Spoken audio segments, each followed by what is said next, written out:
Hello, hello. Happy Wednesday, August 20th, 2025. Welcome. Uh, I think we've successfully managed to do this 2 days in a row. So I think we got this under control. Good afternoon, Hans, BK, BC.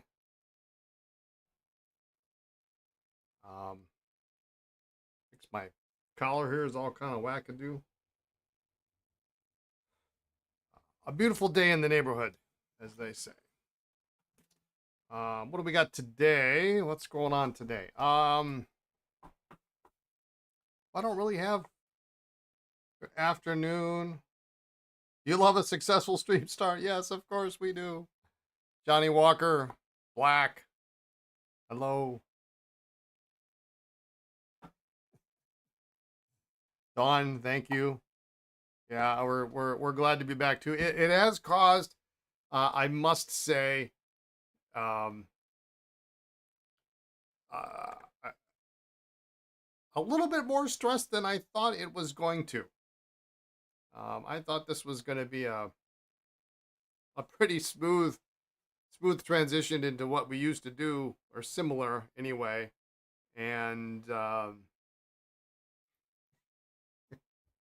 I won't say I had a meltdown yesterday, but um, I was a little overwhelmed with everything that was going on, and primarily the lack of space that I have here um, for everything that we have to do. So, because I have things in certain spots, um, because I can't have them all in one room. I can't have everything in one room, and then we have some product is in our warehouse, and which is real close. This is real close, but um,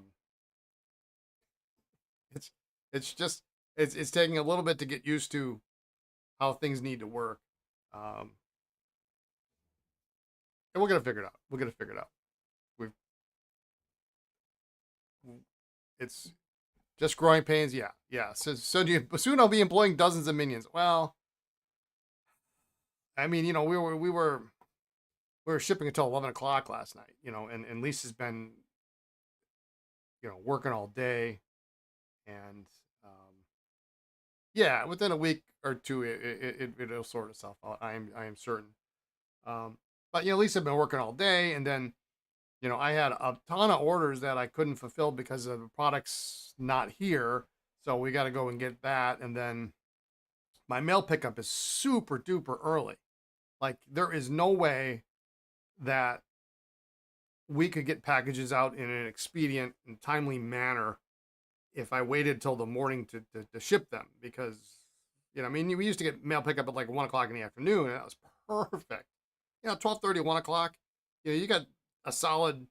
I mean, we also had two people doing it, right? So we had a solid 3 hours to do it, and now I got, you know, I don't have that much time, So we were packing everything up, pulling orders last night, and it was a little hairy there for a minute, but it's all good. It's all good. It's growing pains, indeed.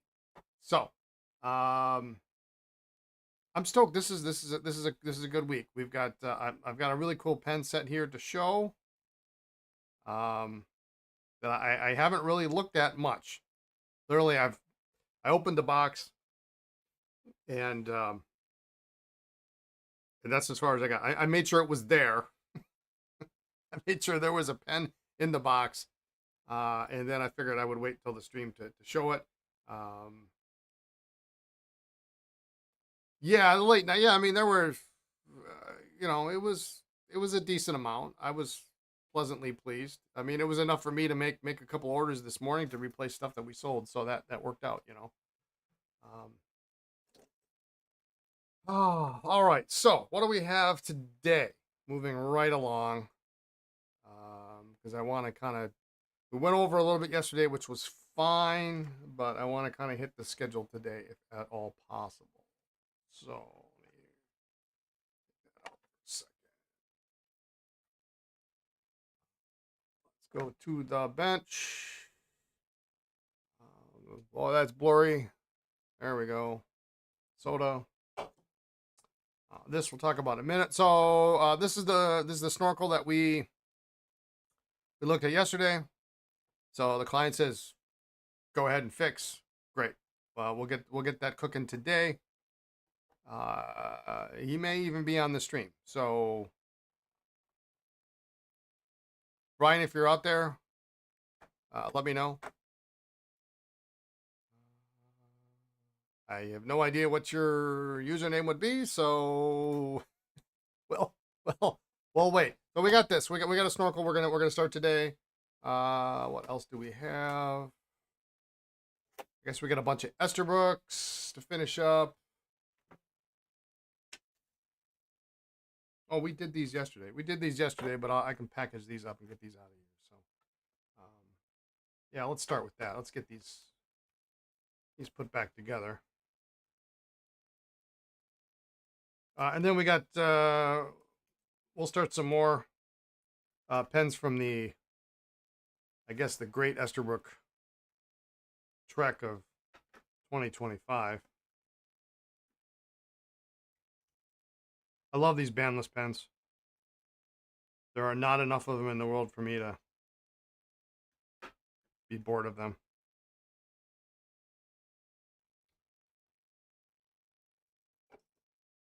Just because they came in every variation too, you know, and haven't found any documentation. I mean, you'd think there would have been something that went out.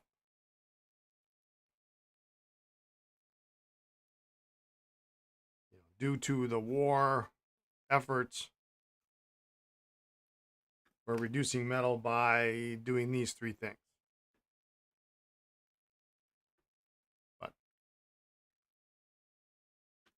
that apparently doesn't exist. So these will move into, this has got a whole bunch of schmutz on the back of the cap. These will move into the polish queue, which is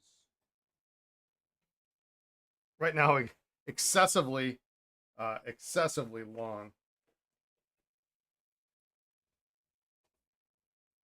They don't completely fall over. So those, not those.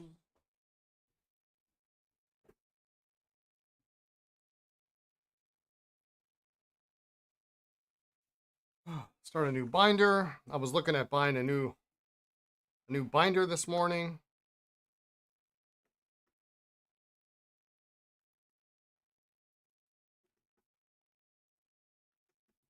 Which I may or may not do.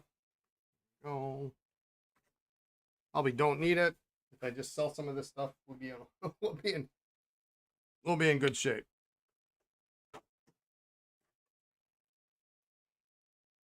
Those we can test later, I guess.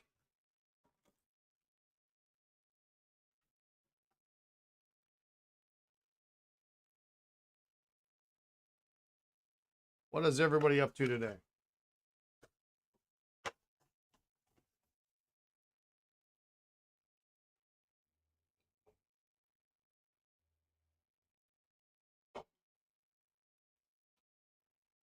Sorry, I'm trying to get my chair adjusted here. It's not on casters. I really should get one that I can move a little bit easier. I'm not hopping around. At work. Work at a credit union office. This is your radio. Nice. All right. No snorkels today.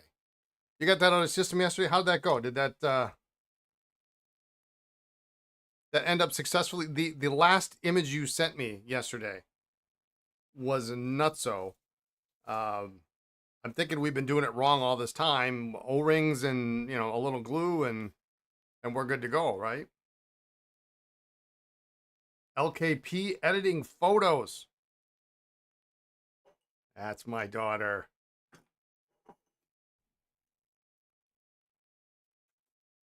Soon you'll be caught up. You'll be caught up, Lindsay. Soon enough. And then I'll show you all this stuff. So, it took forever to get that stupid pen apart. Yeah. I'm gonna wait on this one just in case he shows up. Am I going to the Orlando Pen Show? No, it is not on the agenda. Um, it's not. Yeah, I know, bummer.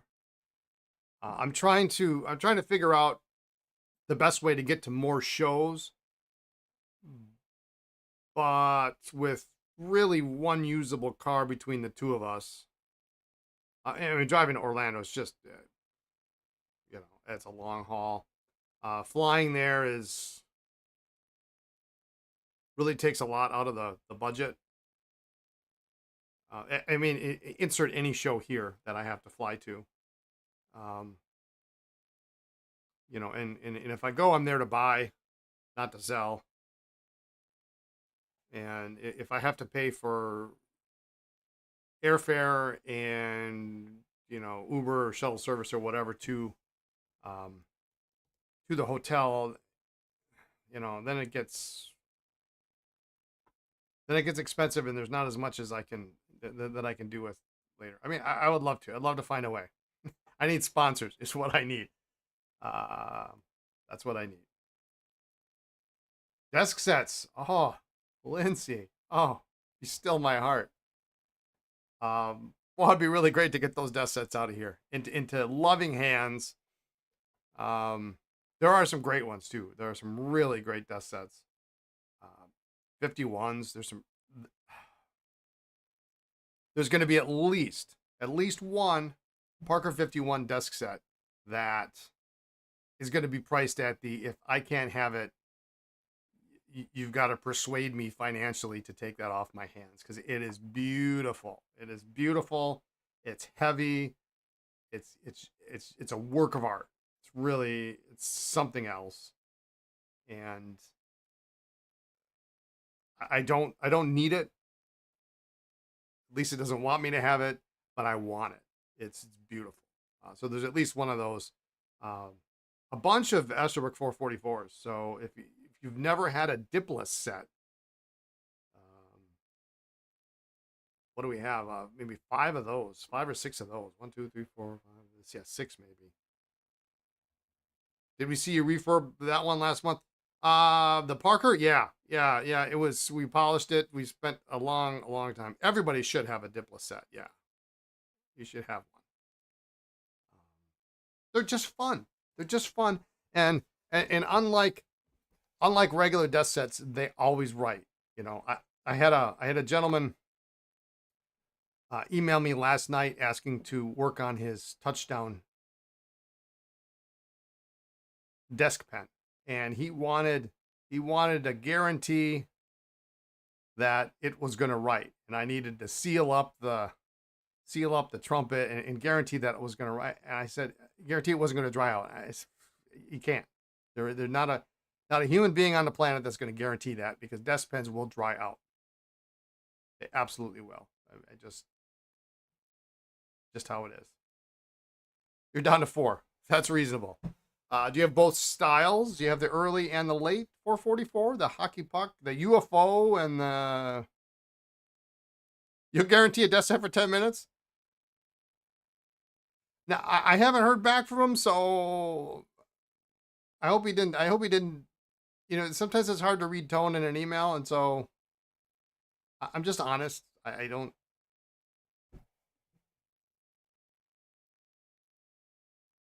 want anybody to be disappointed. So,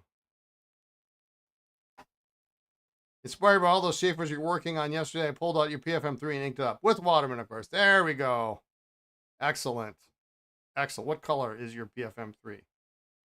Tell me it's gray, and I will shudder, because that's was my nightmare for the last. You have both styles. Good. All right, so this came in the mail today.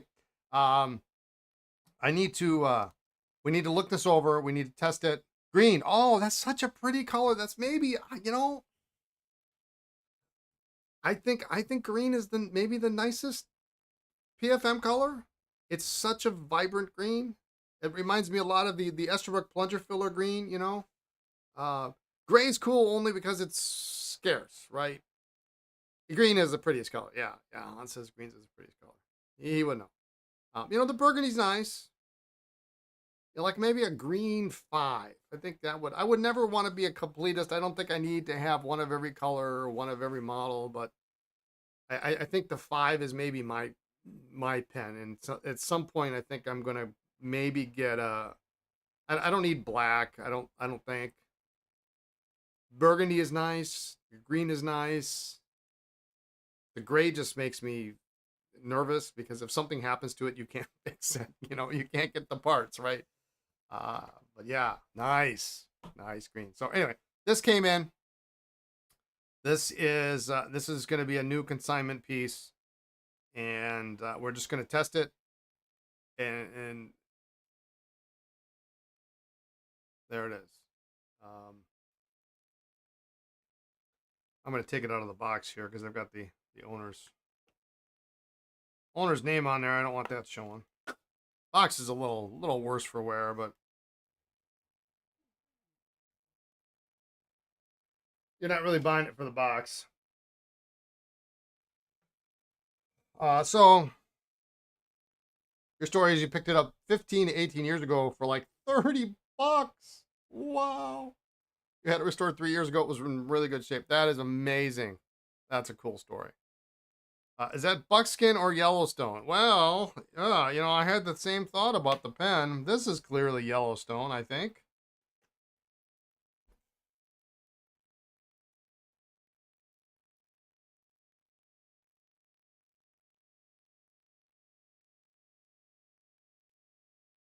Boy, I don't know. Um, let's take a look at the.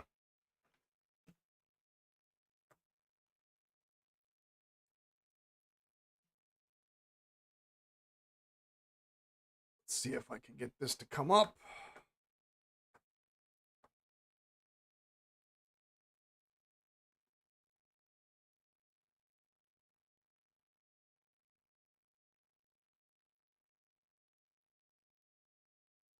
All right.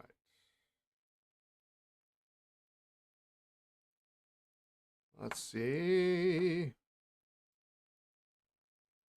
That works. So I think we've got at the top here. So we've got black, India black. The second one is Yellowstone, and the next one is buckskin. Yeah, it does. It does appear to be mustard, Yellowstone. It's just such a wide variance. Wide variance in color between the pen and the pencil, which is a tad unfortunate, I think. Um, Not that you're buying this for the set, because oftentimes, yeah, Yellowstone has too much variation. You need to see it in person. There's always variation. Yeah. Not that people typically are buying the set for the pencil, and sometimes, I mean, I get a lot of clients who will be like, well, if I'm selling a set, like, well, would you just sell the pen? Like, well, no, you know. And in some cases, I might, but if there's a name engraving on it or something, like, they should stay together. Um,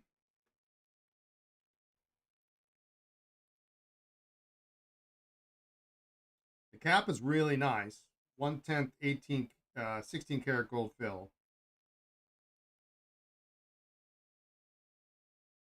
It's got some scratches, like you would expect, but no dents, no dings.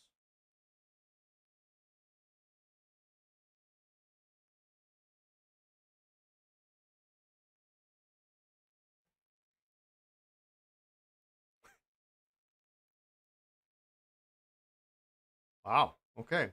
Well, the cap's not coming off. We're gonna have to heat that up.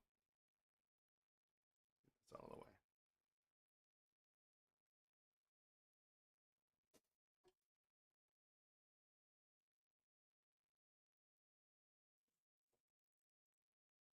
Yeah, it's a beautiful cap. Oh yeah, we got this. We got this thing we got to deal with. I'm just gonna set that off to the side. I remember to do that.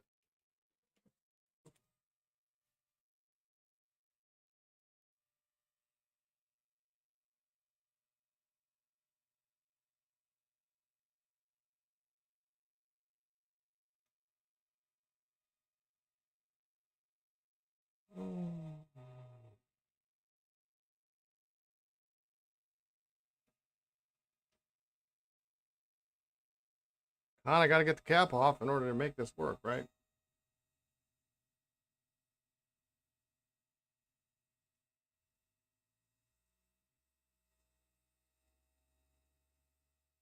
Better hold off on the death set. It's too much excitement for early in the stream.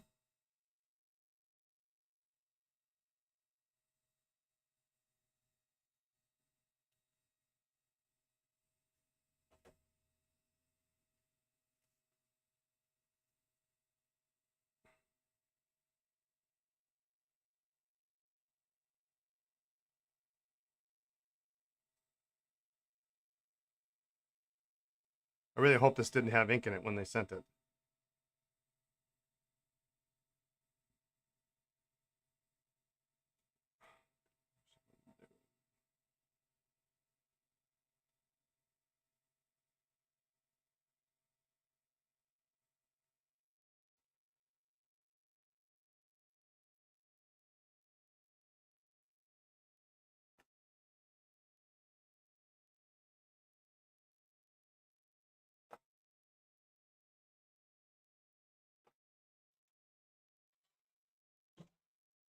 That's a pretty color, that's for sure.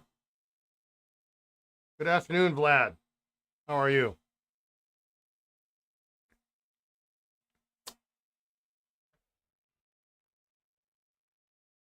Let's get this out of the way first, though.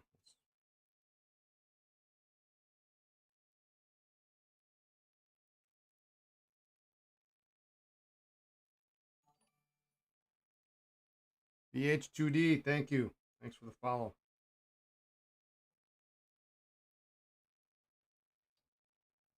All right, so the pencil doesn't work, but we don't have any lead in there. And we got a name engraved on the pencil. S.H. Adams.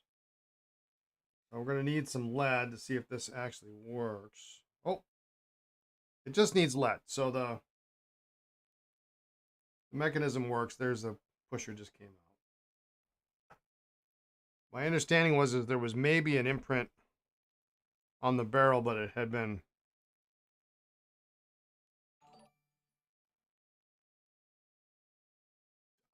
sorry, I can't pronounce it. T.S. Shauk 3R. Thank you. Oh, there it is right there.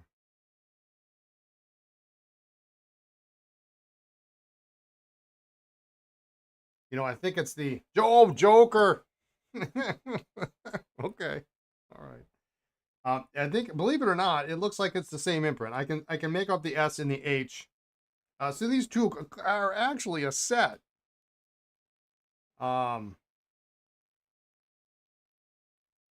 Which is very interesting.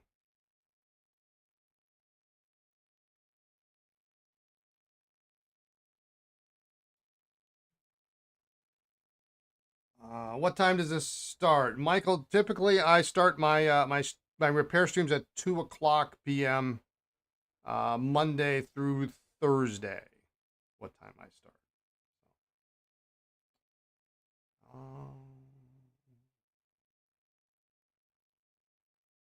Okay. For some reason, I was expecting a speed line filler on this.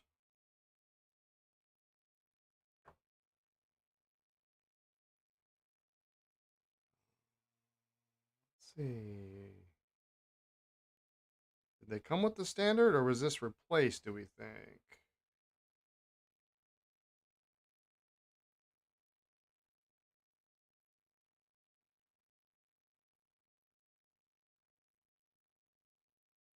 Let's see.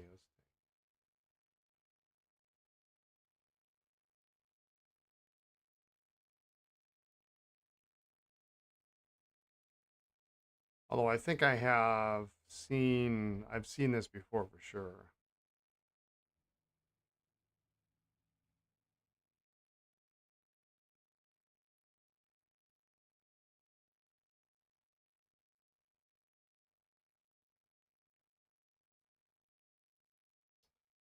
All right, well.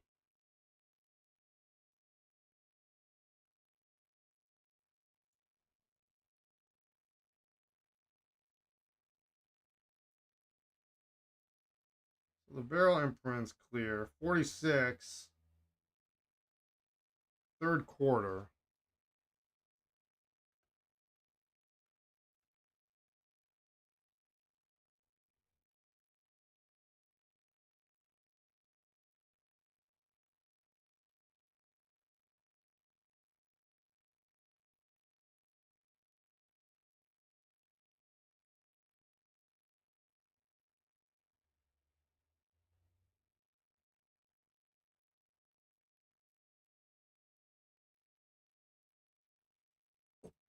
Oh, they got the same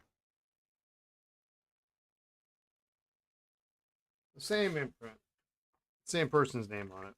Although it doesn't necessarily mean that they were made at the same time.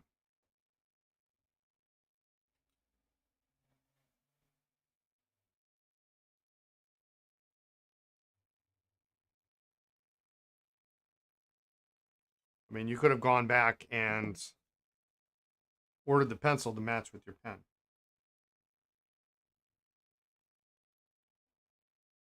Highly unlikely, but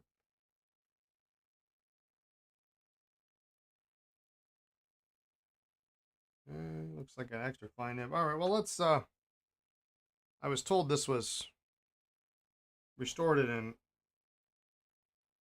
working order, and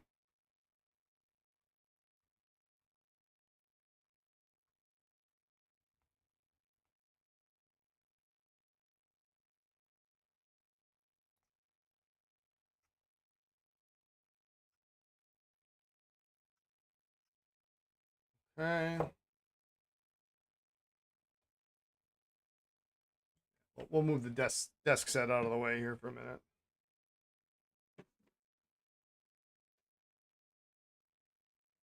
Now that I got water in it, let's get it out.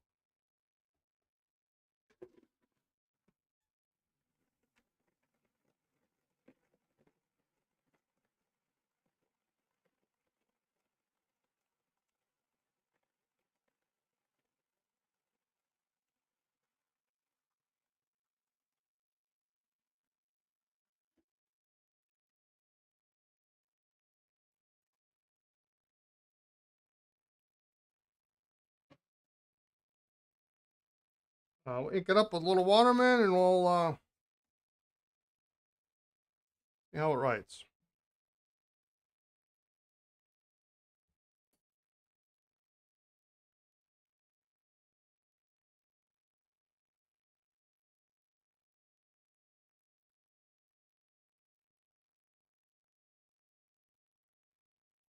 I'm not going to fill it up completely. I already know it fills, so.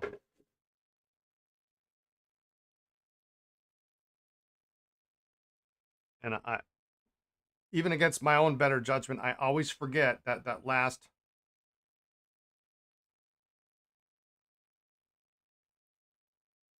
depression of the plunger you should keep it down before you pull it out. We talked about that last week on the podcast because I know I do it all the time. I forget. Oh, okay. I'll put it back in.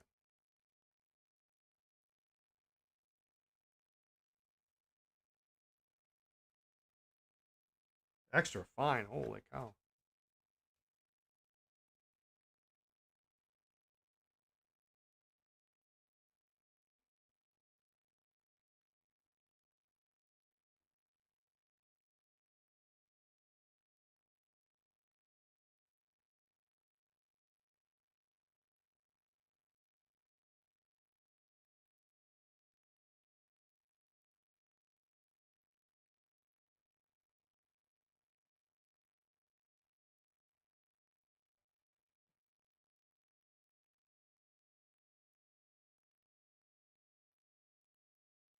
Polish that cap up maybe a little bit, huh?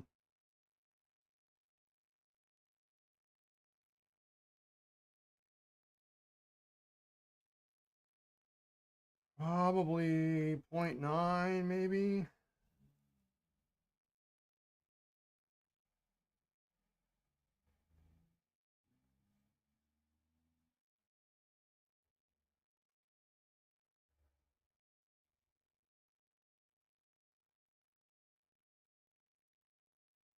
Uh-oh. That's no good.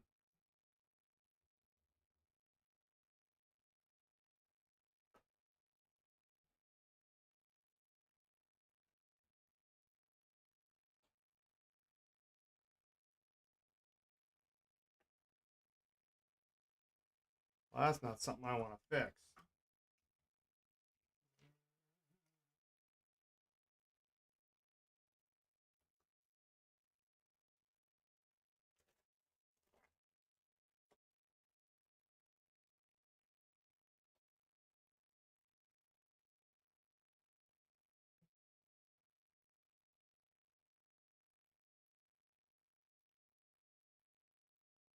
We should get your pen spinner motorized. Yeah, right.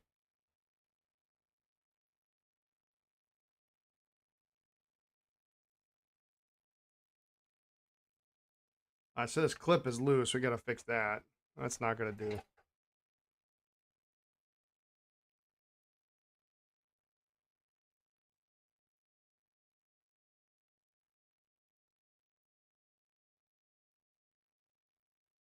The question is whether or not the jewel will come off.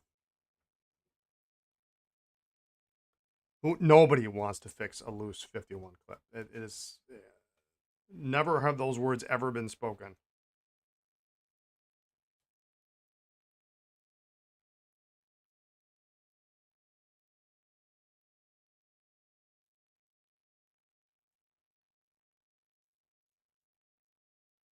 Because this clip screw is not coming off, or clip screw bushing is not coming off.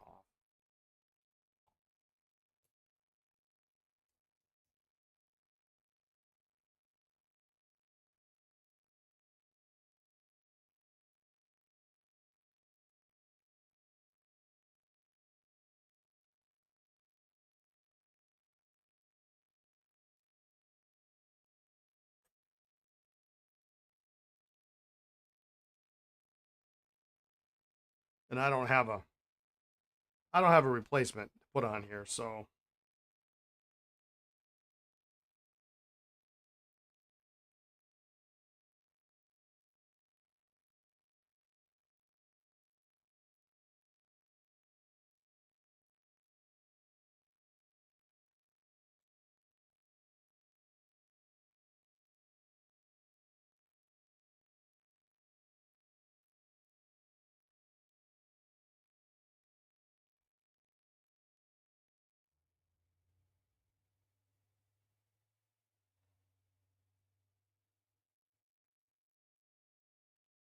of course it doesn't want to tighten. Of course it doesn't.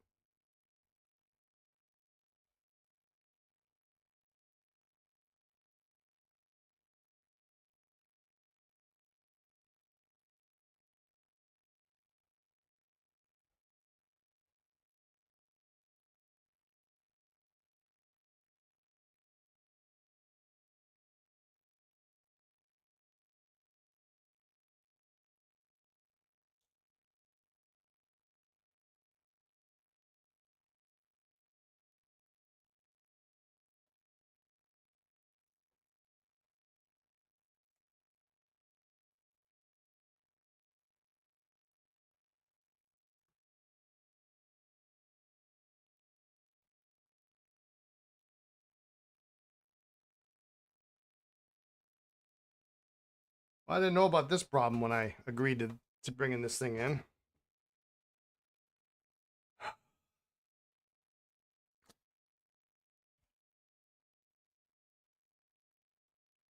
Since Waterman has limited ink colors, I'm guessing it's okay to mix Waterman inks to come up with more colors. Um, it might be.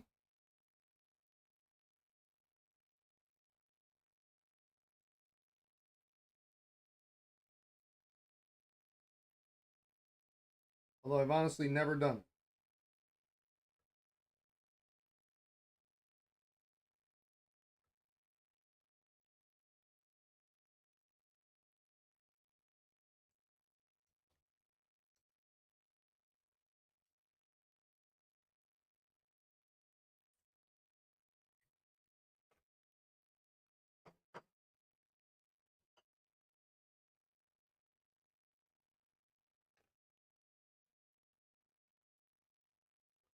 It should be okay. Indy, good afternoon.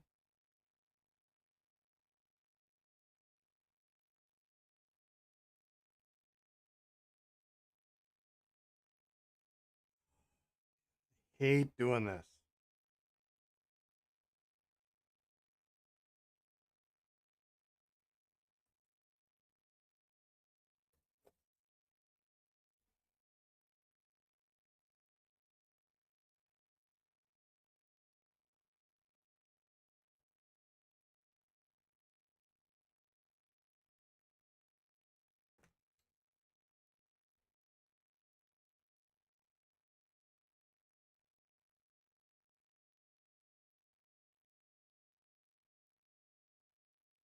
Well,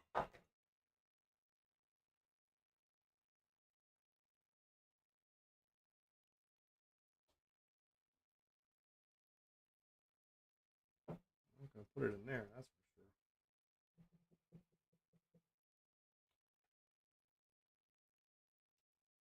We're gonna set that off to the side.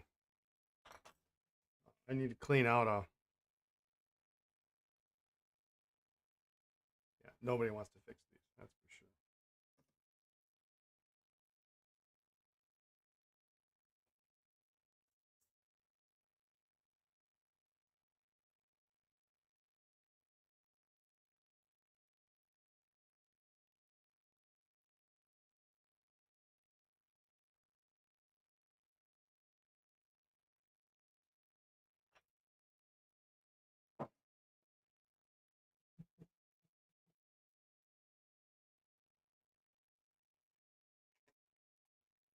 We're gonna try water first.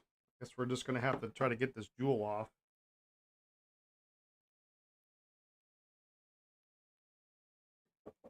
It looked like there might have been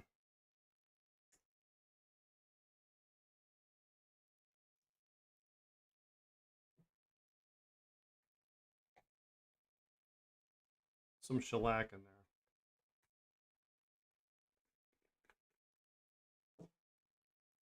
So we'll try water.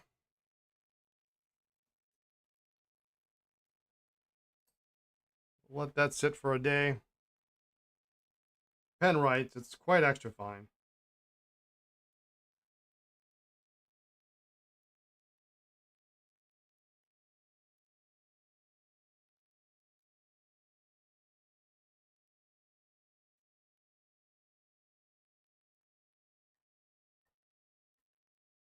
But before we try heat, we'll at least let it sit in some water for a while.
This is why you need a salad spinner, because they're just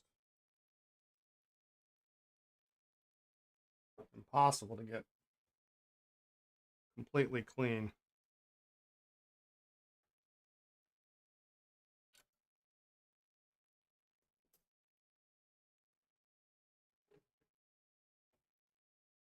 Glenn, how you doing? Thanks for stopping in.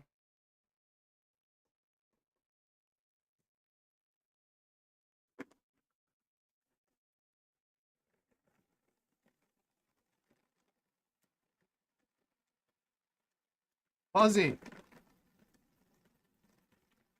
we hear you got a delivery today.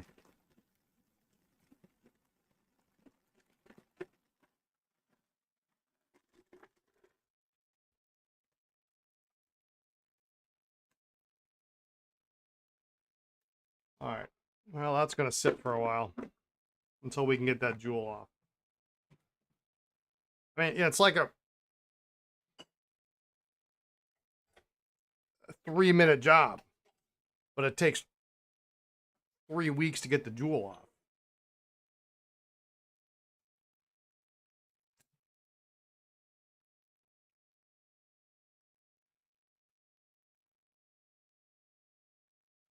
Okay. We're going to start on this snorkel here. I don't need this pencil out, so I'm going to put it back in a box. Just need to find some lead for it.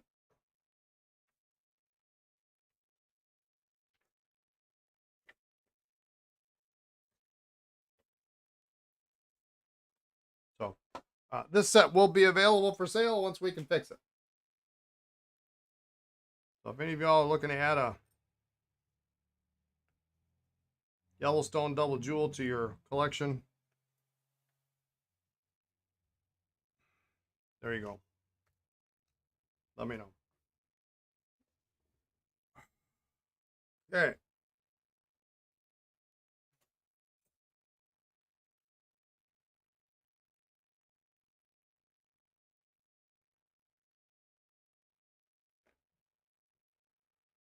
All right, Brian, if you're in the chat, I'm starting to work on your pen.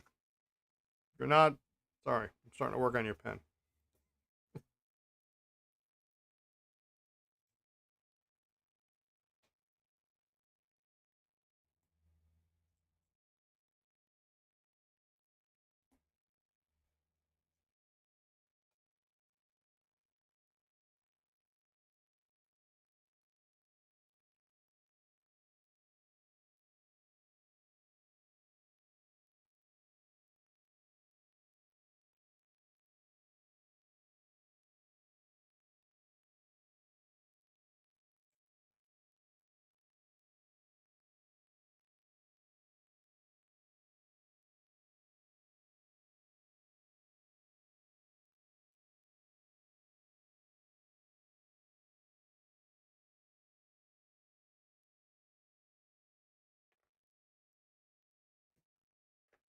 So I got to turn the air on. I know it's the cooler day, but boy, these lights do heat up. Holy cow.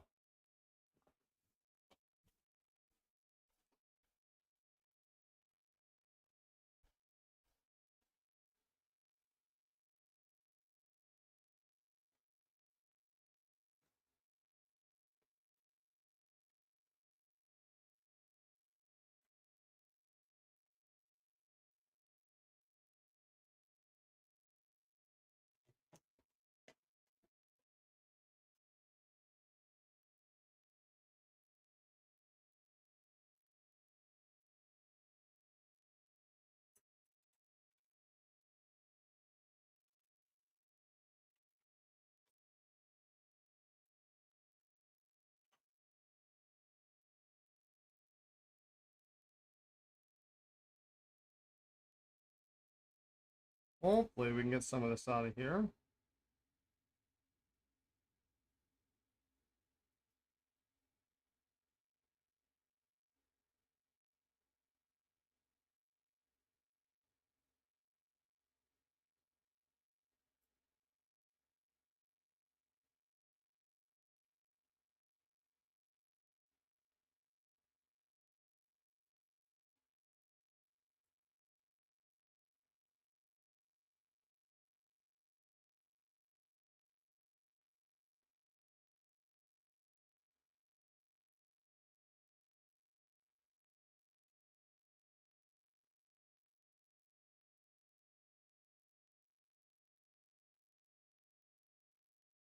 The more I can get out now, the less I gotta.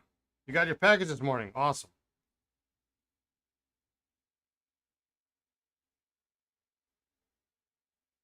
I suppose everybody's packages are starting to arrive now.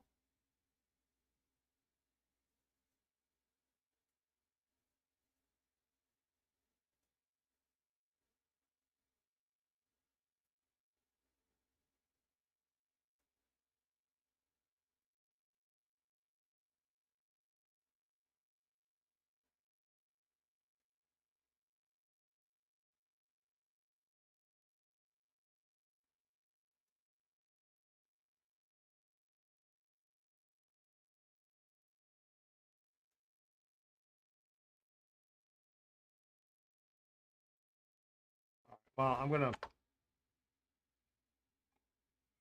drop it in there.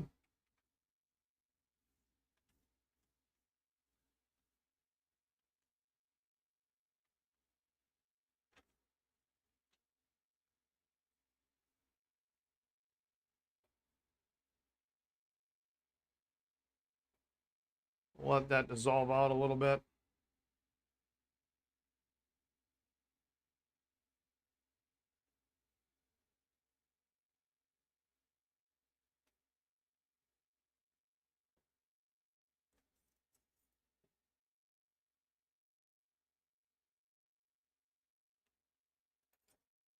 I am partial to my own point holder gaskets.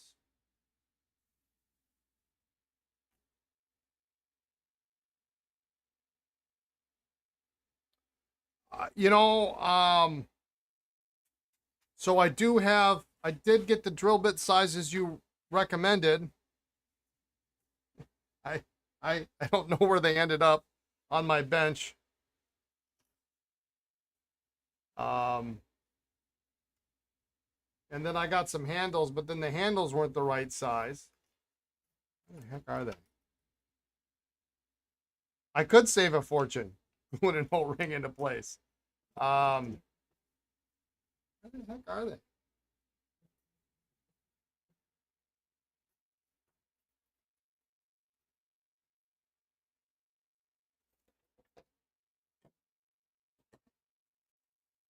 Oh, wait. There's one. I think that's for a touchdown.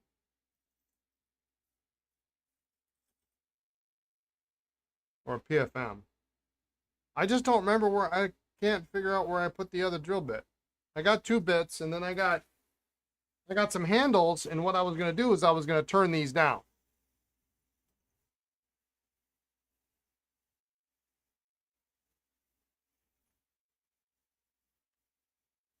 What I wanted to do was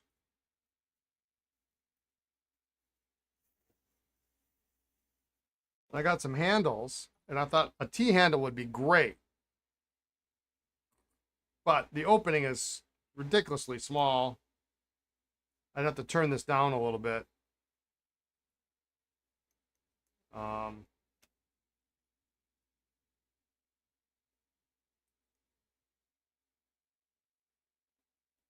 But I don't know where that other drill bit went. Because I got 2 of these. I got one. I decided I was going to get one in. I got one in black and then one in gold, and that way I would know which drill bit was which.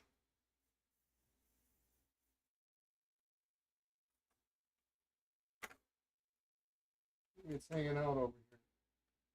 I really ought to look on this side table more often. Look at this. Any of y'all remember these? I bet you nobody even knew these existed.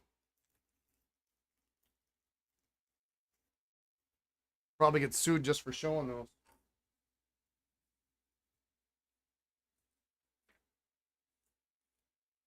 Oh, here it is. Is this it? Oh, this is the other one. This is the bigger one, 17/64, and then this is the smaller one.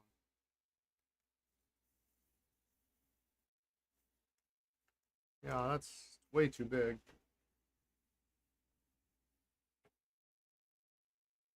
Yeah, we had these. A friend of ours made for Pelican Hub last year, and that's my cat Max, who is the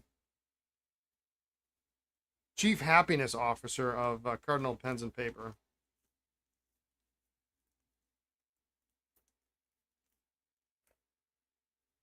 I think that's what we called him.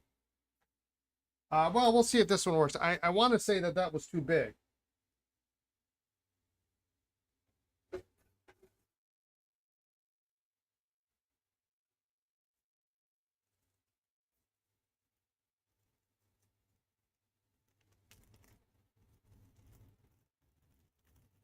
The Scales ultrasonic calipers arrived today. First pen in the bath completed. Awesome.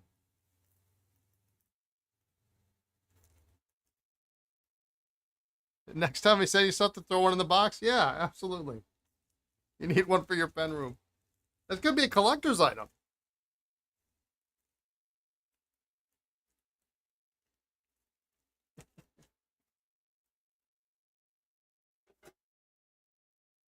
All right.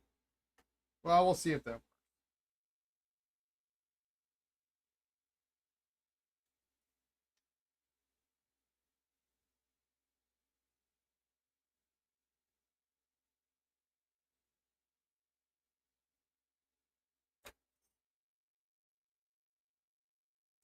Um,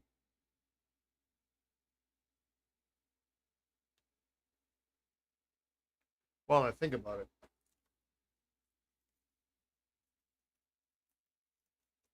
I need to put these somewhere because my sack order I think is arriving tomorrow. I'm gonna put them in my pocket, and then later on today I'm gonna wonder why I have these things in my pocket.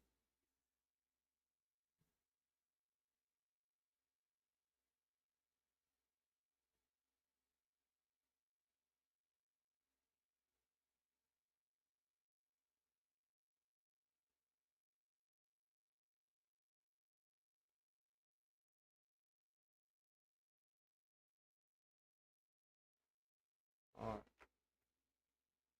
That. Yeah, this O-ring, this seal is good here. We're not gonna replace that.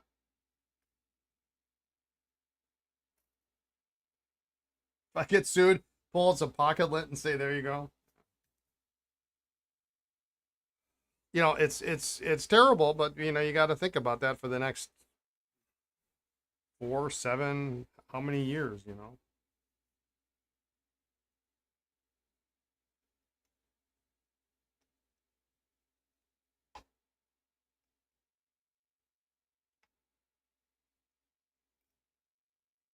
And I'm probably being overly paranoid,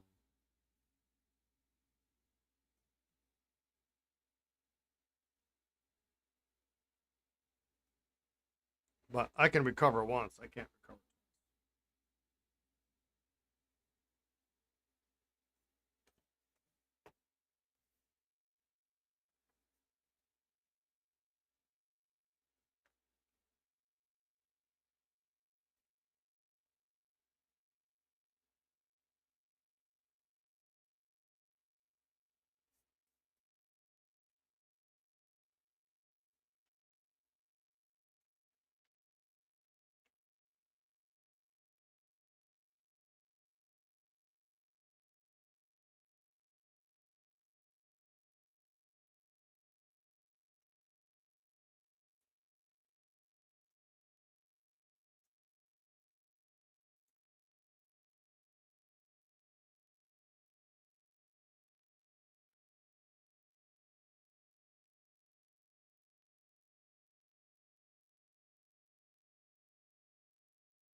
You know, it occurred to me the other day, Hans.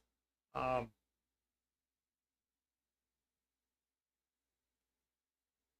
I think, and it's not a huge deal. I know it's not. You know, you just facilitated the transaction, but I think I've got more Esterbrook nibs coming from Alan. I think I told him to wait until that one order came in.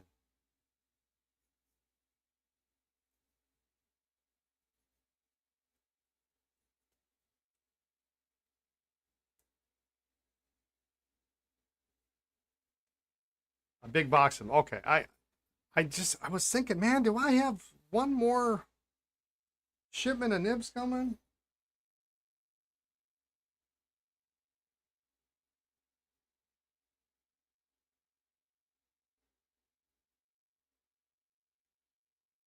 All good. I'm not worried about it. I just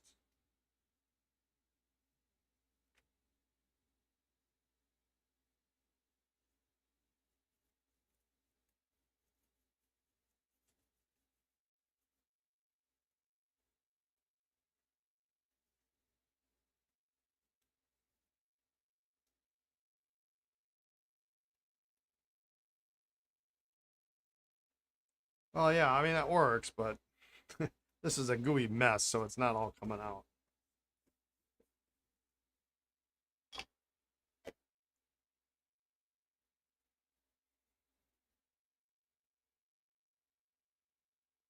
All right, while we're waiting for that, let's cut this from this.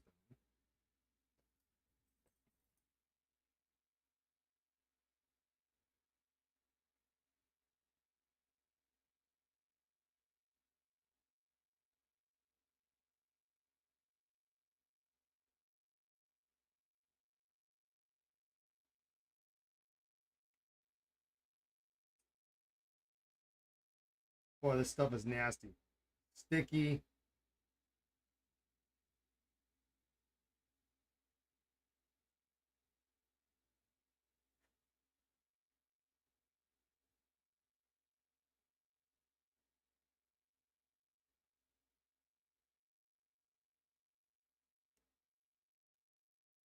It's hard to tell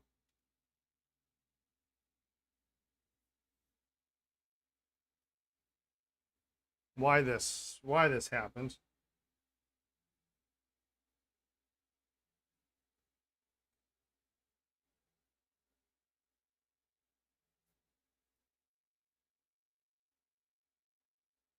Oh, yeah, okay. Thank you.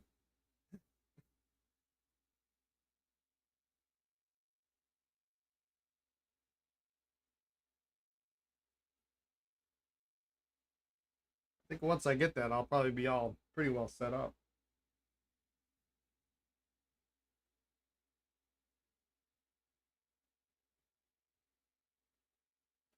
And my fingers are sticking together.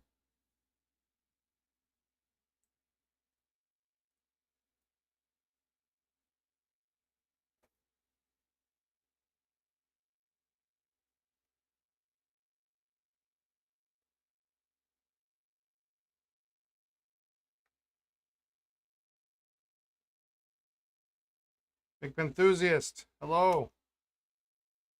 It happened to 8 of the snorkels out of 15 you did yesterday. Oh man. It's just so.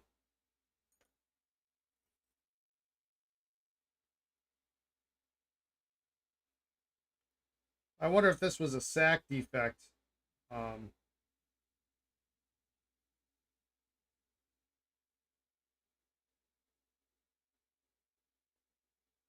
I'm pretty sure the owner was not using anything funky in here.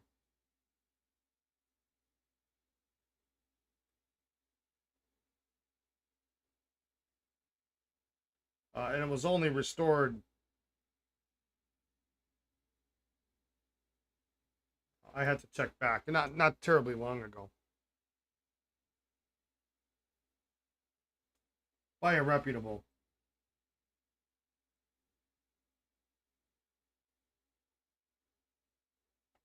All right, I'm gonna let that sit because my fingers are just.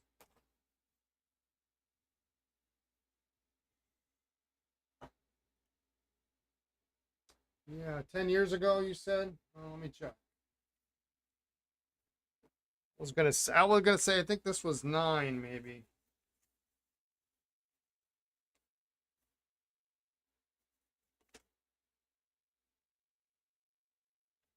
4 years ago, actually.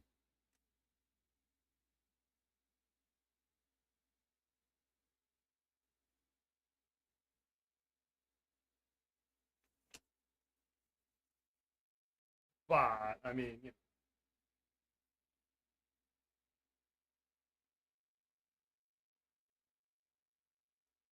those sacks could have been. I mean, who knows? I mean, we all the repair guys have huge bins of sacks.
You had more luck at the end with 99% isopropyl alcohol than acetone. Yeah, yeah. I mean, it's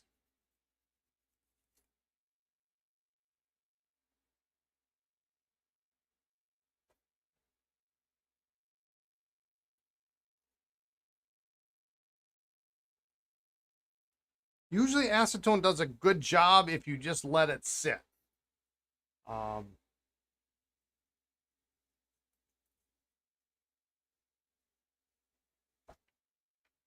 you let it do its thing, it's okay.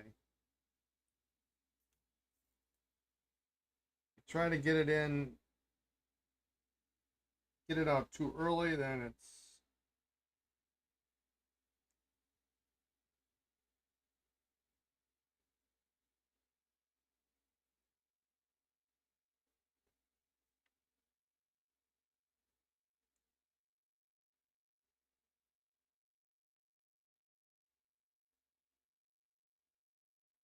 actually pretty good. Let it drop it in there one more time.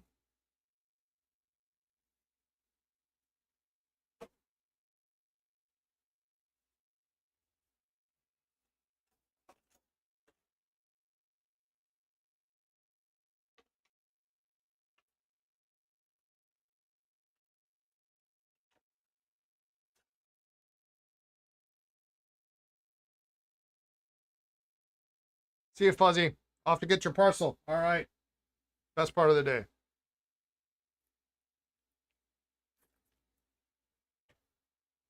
I've got like, what have I got? Like tomorrow, let's see.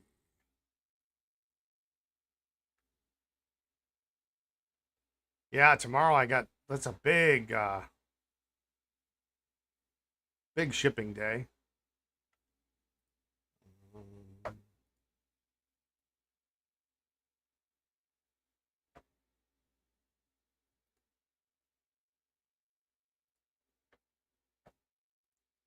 And I'm getting some really nice batch of consignment pens coming in. I don't think they'll be here in time for Friday. Um, but some really, really fun stuff. Oh my God. All of it's pretty much modern.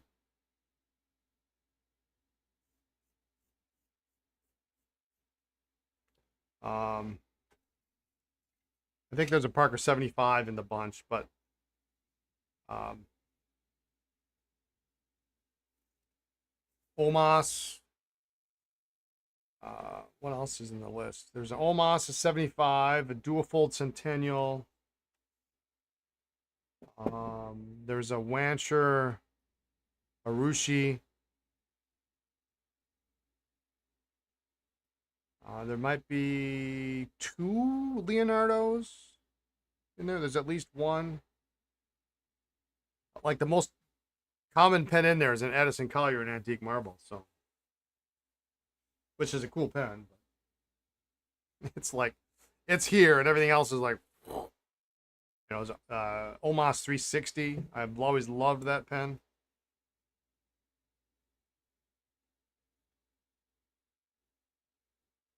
Actually, Omas 360 played part in early days of the last company, season one.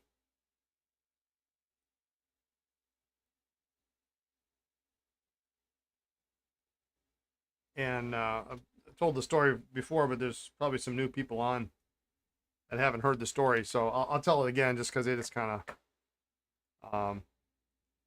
of fun. Um, I see some names in the chat I haven't seen before. So we had opened our store and we were downtown Appleton, and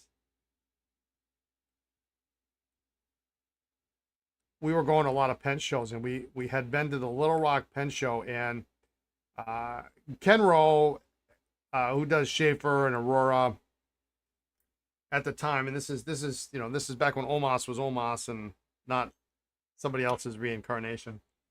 Um, They were the Omas distributor, and we had dinner with the Kenro rep, and nice guy, older guy, and we had, we were a new account, so like, we got the steak dinner, and then I think I think the entire table, this restaurant had baked potatoes. They were famous for their baked potatoes. And I kid you not, it was this big. It was a foot long if it was an inch. I mean, it was just ridiculous. And we literally cut it in thirds. Here you go. You take a third, and each third was as big as like a giant baker you get from the grocery store. I don't know where they were growing these ridiculous things. And so we had a dinner, and then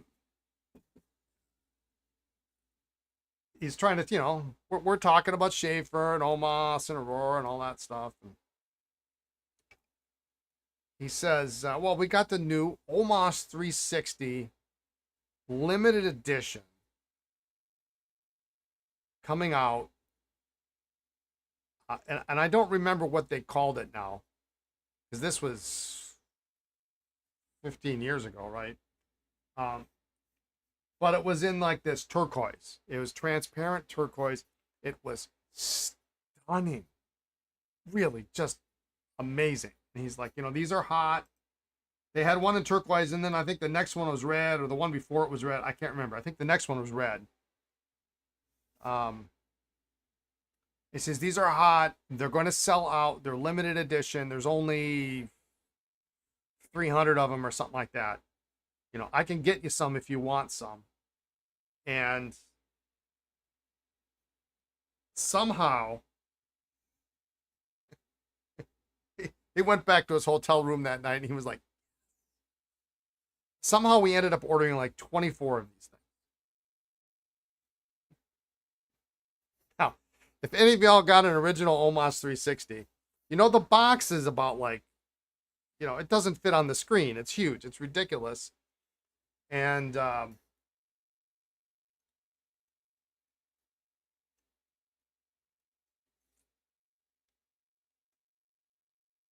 we say, okay, we'll get 24. We should be able to move through this. And then these were like, what were they? $800 pens. I mean, so this was a huge, ridiculously large bill. It was not a small bill. And we got 30 days. 30 days to sell this stuff and pay for it, and then we're good to go.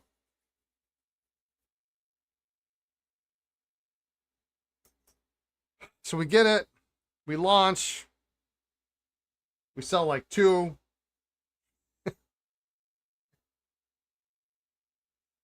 The other 22, they're kind of hanging out.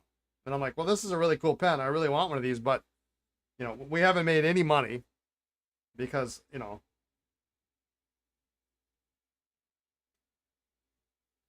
I haven't hit the break-even point yet, so I can't keep one. And so we ended up sending some back. We got approval to send them back. We're like, this is just, it wasn't, I don't know what inspired us to think we could sell 24 of this $900,000 pen, but it wasn't working out. And Kenrose was very cool. They're like, yeah, no problem. You pay to ship it back, and we'll credit your account. So we had a couple, and then I think maybe we kept like 6. And they slowly sold. This is before we had the store, actually. And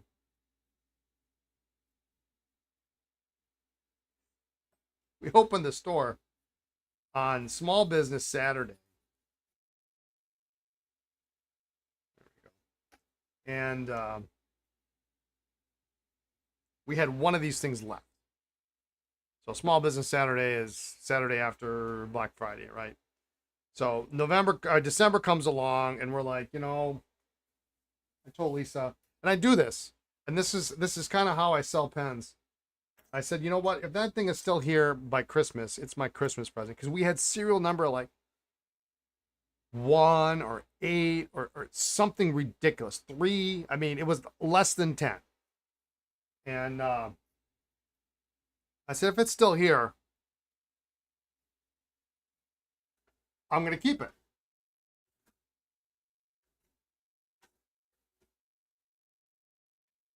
And I was still working a full-time job at the time down the street, literally a block down the street, which was convenient because we'd take a coffee break and everybody would go to the coffee shop next door and I would just go a block down the street. I get my coffee for free. And one day I get a text from Lisa. Oh my God, oh my God, oh my God. What? We sold the Omas. It was the last one. No Christmas present for Brian.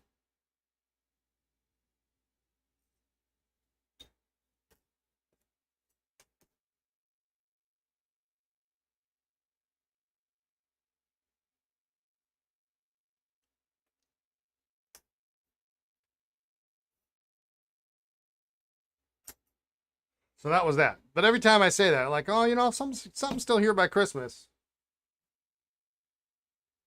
I want to keep it.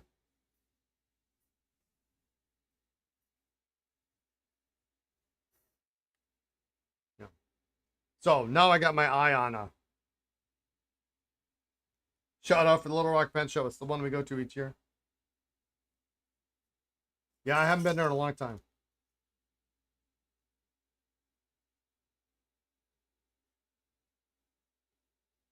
It was a little small when we went.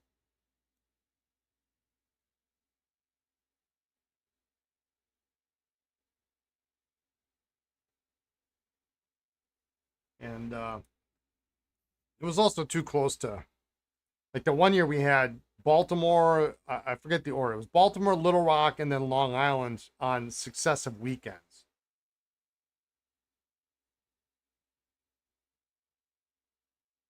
You know, and I like, one of these has got to go. Because you drive there, then you drive home,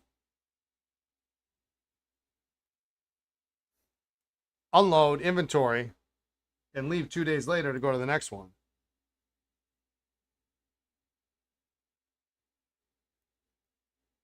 I remember having that conversation vividly in my living room or in my kitchen. Hey, maybe we ought to go to all three.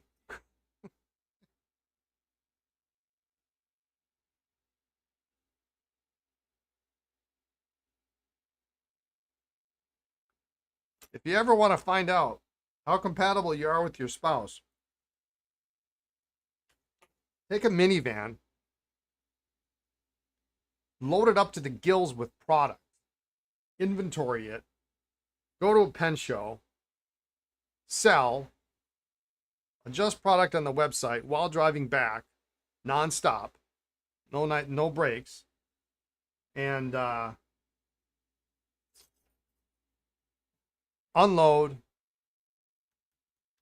repack, leave, do the same thing 3 weekends in a row.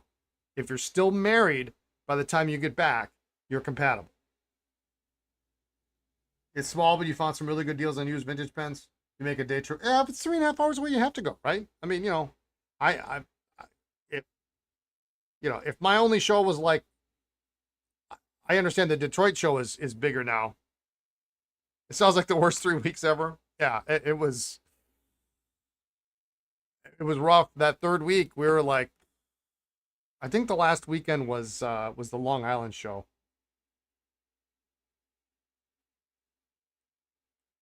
And I hated that show. I couldn't stand it. Every time I went, it was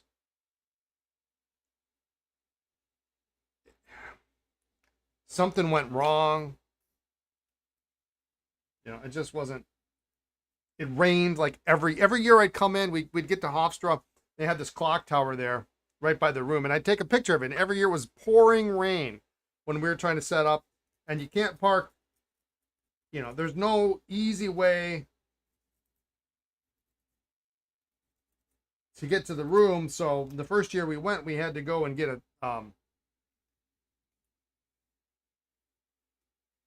we had to buy a cart. Yeah, the fancy Manhattan show, 3 times the expense. Yeah, we had to buy a cart, and then I'm at the hardware store, and they're like, I said, well, I need to, can, do you have some, can I borrow some tools from you? I'll assemble this. No, no, you got to buy, I mean, like, I would have paid for somebody to assemble this damn thing, but I had to buy a socket set and I had to buy all these damn tools to assemble this cart. Oh, I remember doing it in the hotel room, and Lisa was like, talking to her mom, she's like, Brian's not happy. Brian's not happy right now. Good times. Yeah, I think the last time I went to the Little Rock show, I bought a Waterman 17. That kind of made up for, well, it didn't really make up, but it made up for the crappy traffic there was the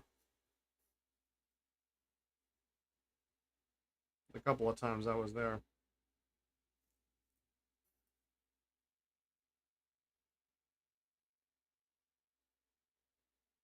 If you don't know what a Waterman 17 is, you're probably not going to find very many at any pen show, much less have stumbled upon it in Arkansas.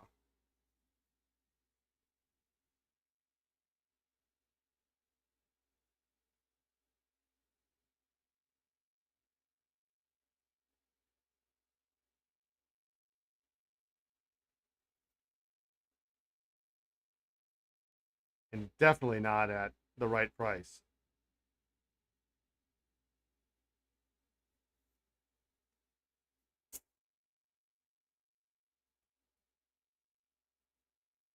Not even the best six pack of beer would improve a day like that. Yeah, I mean, and there would be some people that would come and they're not, I would consider them not people that are, for the most part, the people in the pen community, the people in the chat, the people on the forums, they're friendly, they're nice, they're hospitable, they're polite. And every year we'd get these people that come in and they would just be, they'd be rude. We'd have stuff stolen. I mean, I argued with a guy for 5 minutes straight about a white Mont Blanc that I never had, that he insisted I had it on my table either earlier that day or the day before. I don't have a single Mont Blanc on my table, dude. It wasn't me. Yes, it was. I looked at Lisa one day. We were there for about 30 minutes. I said, can we just go home? All right, we got that. That's going to clean out. That's good. This guy should be, we'll have to adjust this, maybe.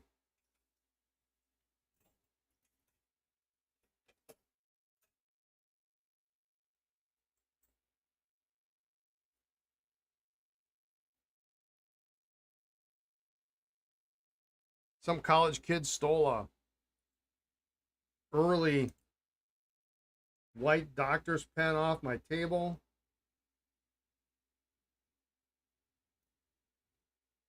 You want to make me mad, that will do it. You are required to ask about the O-ring in the barrel. Does it need a replacement?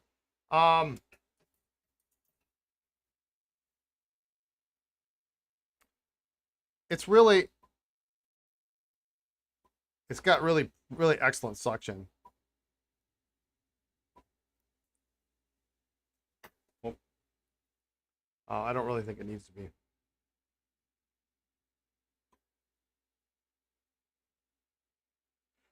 Quite frankly, maybe the point holder gasket didn't need to be replaced either, but if I put my own in, then I know it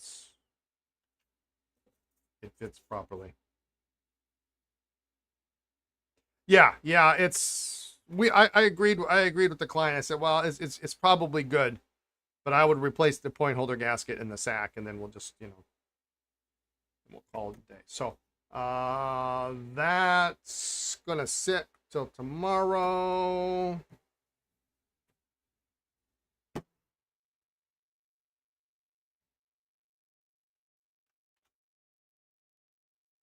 So this is going to be new. Of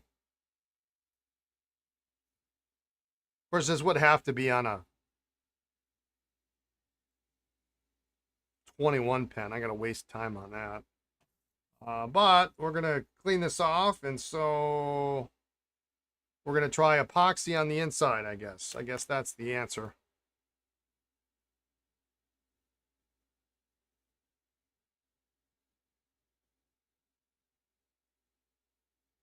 Because this is just too...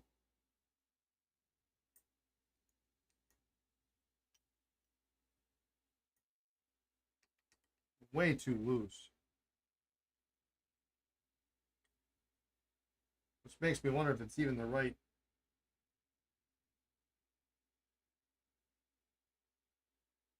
piece altogether.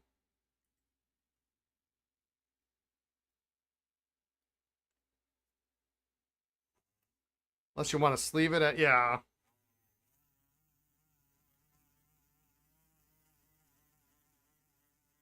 No, not really.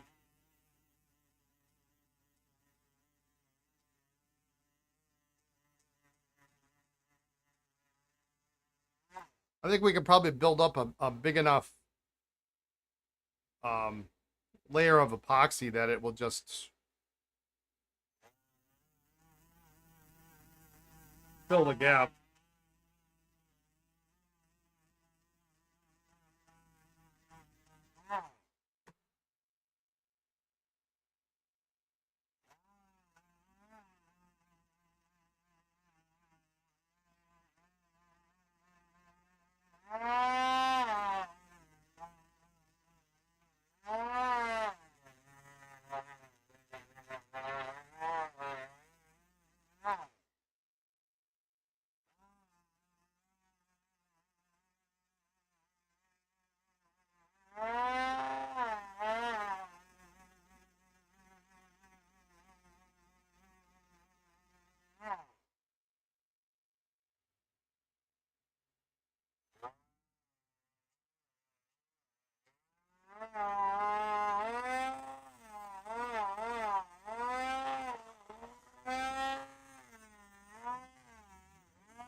Well, this could be yours, Hans.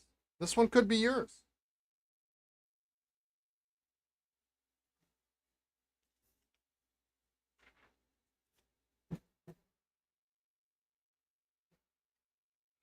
It will be. It could. It could. It could. I better be careful because sometimes there may be. I'd have to pay to add an extension on your house. If I did that, there would probably be a mysterious package come in the mail, and it would probably have like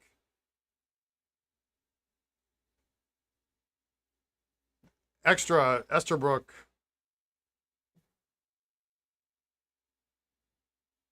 desk sets or something, and then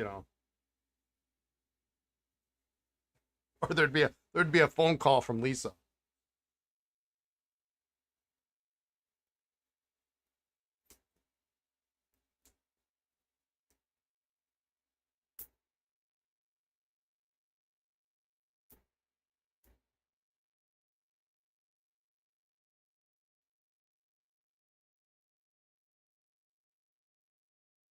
I don't know how much I'm going to need, but I'm going to assume I need a lot.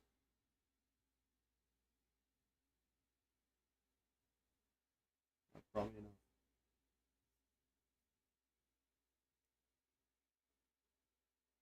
It's probably nice enough. A 21? I thought you knew me. It's actually not a terrible writing 21, so I guess there's that.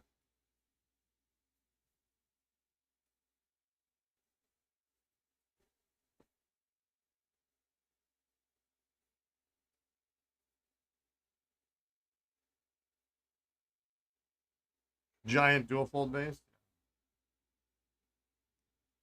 Hey, if you know a guy that can fix marble, I've got a beautiful 45 base that's cracked in half, and it's the size of this mat here.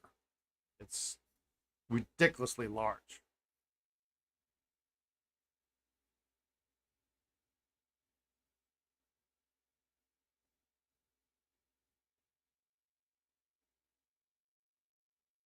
You fix them with a very advanced process. Oh, I can't wait to hear this. The garbage can.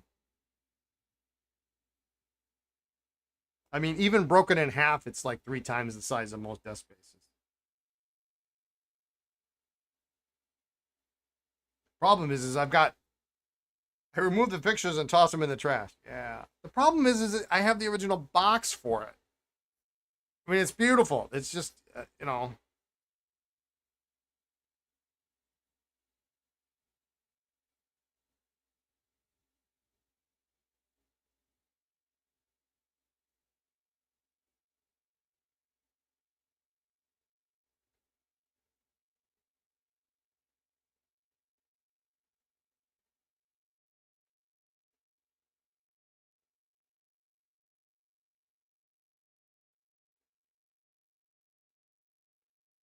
don't often see the box. I mean, it's magnetics, so of course.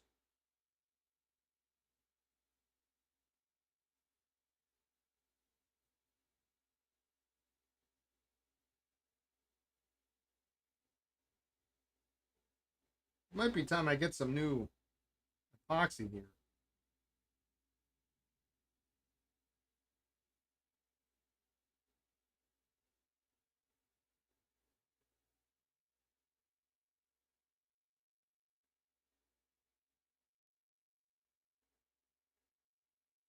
This hardener is hard.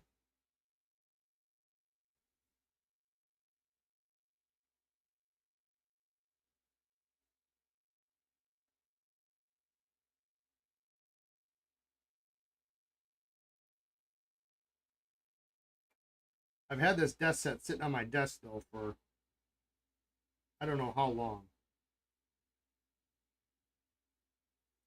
And I'm committed now because my daughter shot it yesterday or the day before.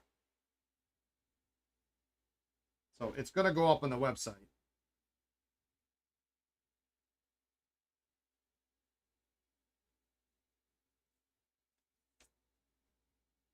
Yeah, that was a nice writing. Kind of a medium nib.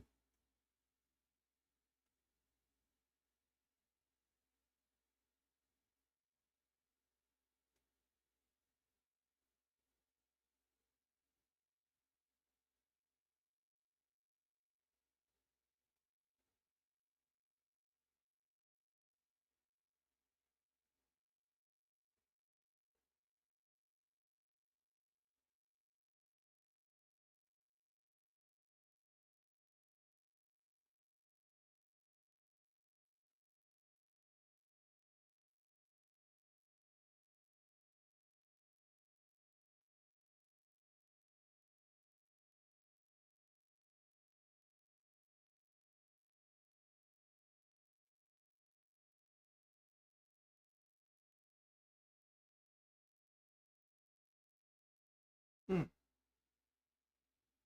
Man alive. You got me thinking you need to send me a package. Maybe I should send you some random Diplo sets from other makers just for fun. Or maybe you need some mystery modern Schaefer pens. Mystery modern Schaefer pens.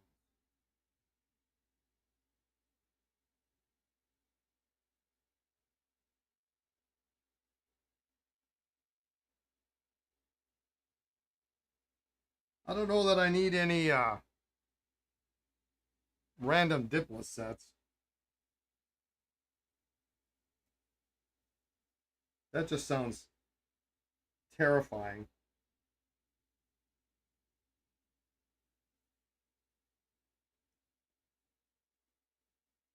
God, I think I need to drill this out.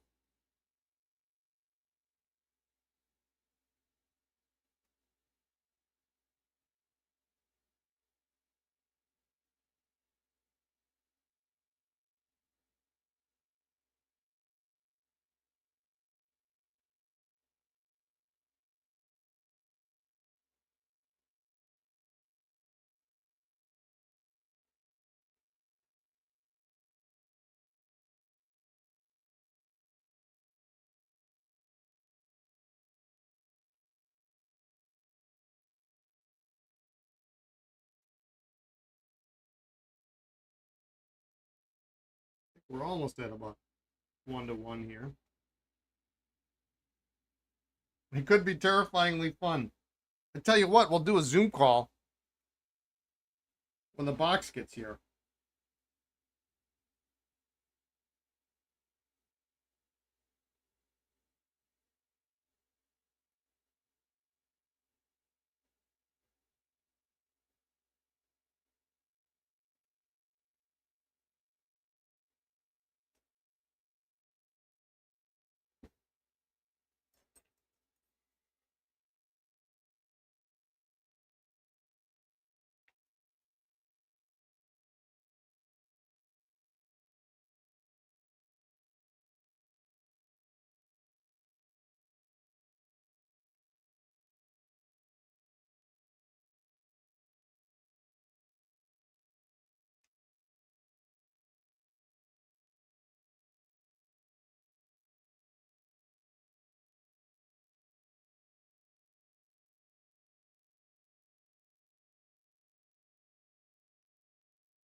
Well, this is an icky, gooey mess.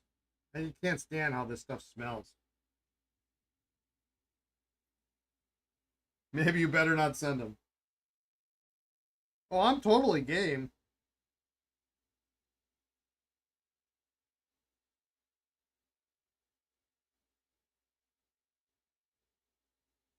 I think that's enough. I gotta put more on.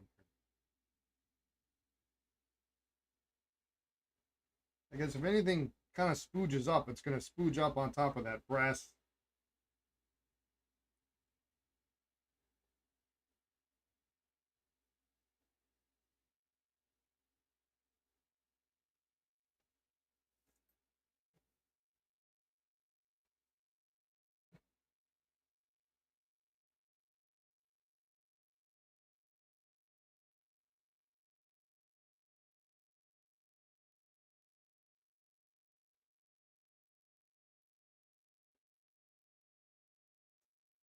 That's too much, apparently.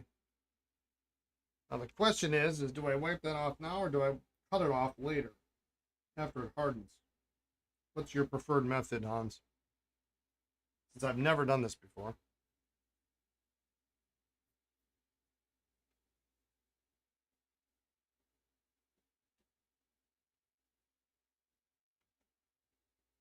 Remove it later. Yeah.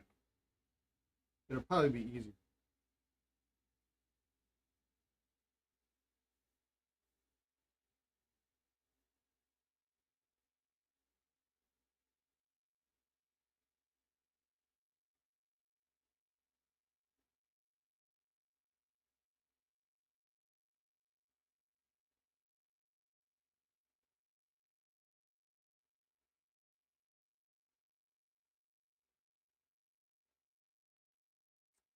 All right.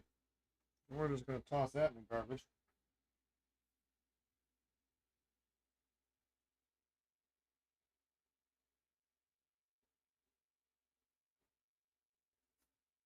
Make sure it's straight. Yeah, it looks.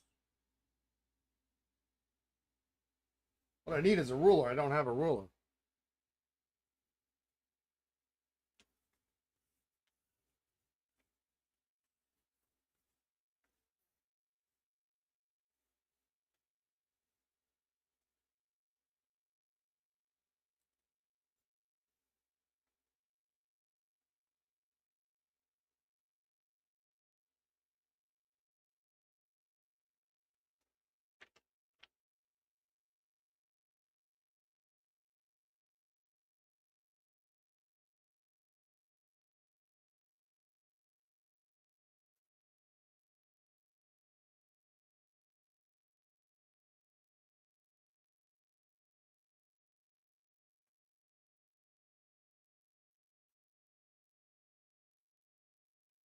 Let me see if I can find my calipers. That's probably the easiest way to do it.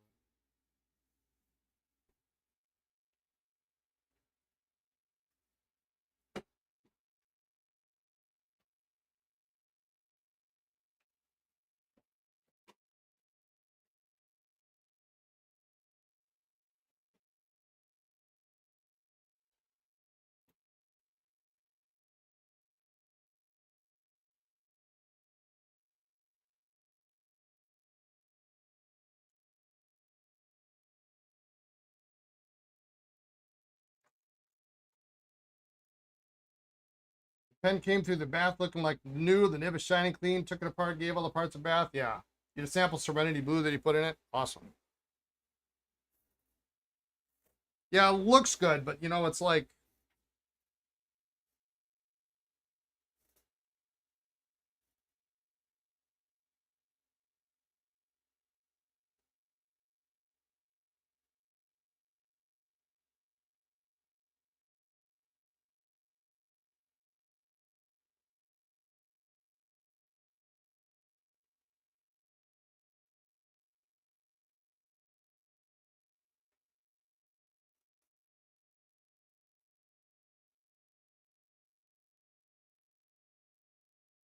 yeah, it's pretty spot on.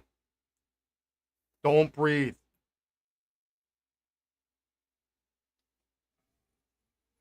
Take like an hour to cure.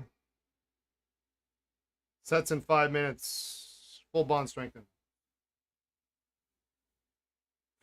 By the end of the podcast. Or by the end of the stream. Whoops.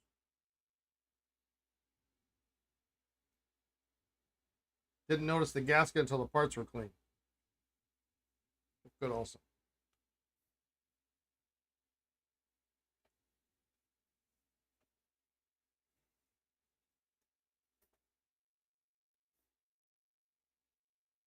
I'm paranoid that that's crooked, but it looks straight. This little blob here is.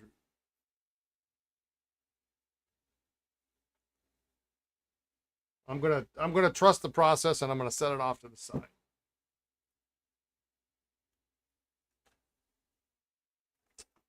We're gonna. I doubt this is good enough for me to. We're gonna deal with that tomorrow. That's a tomorrow problem.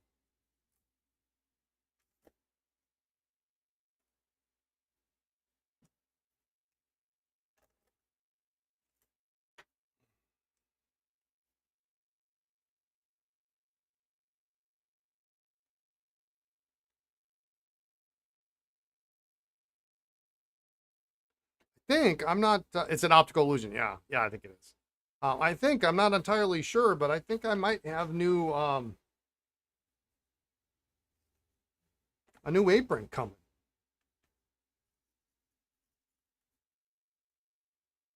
Maybe not. I was thinking about it. At least I was talking about it the other day.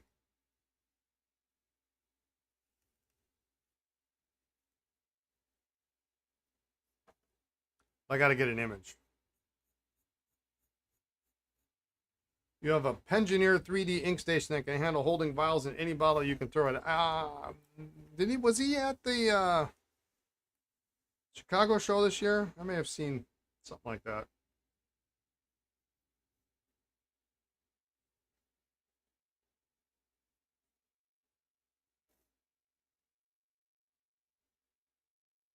We've got a little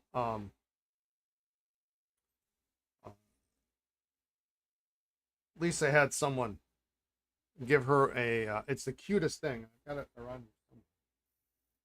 Um it's a little 3D printed coffee cup with a saucer, and it holds an ink sample file.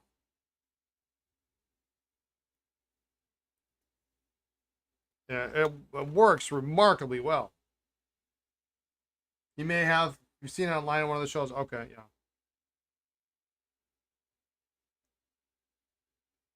We determined these were all good nibs. Well, except for this one. This one's a terrible. We were gonna look at this nib.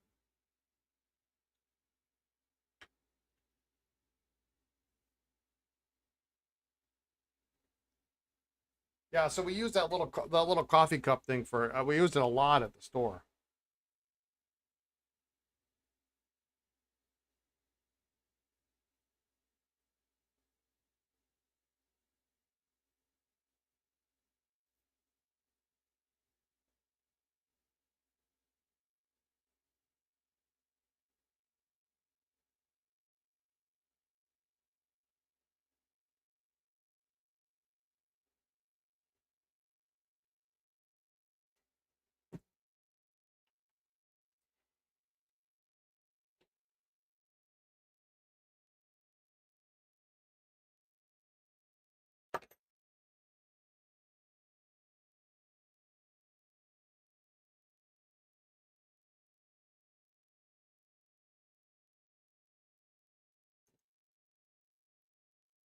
Be back in a bit. All right.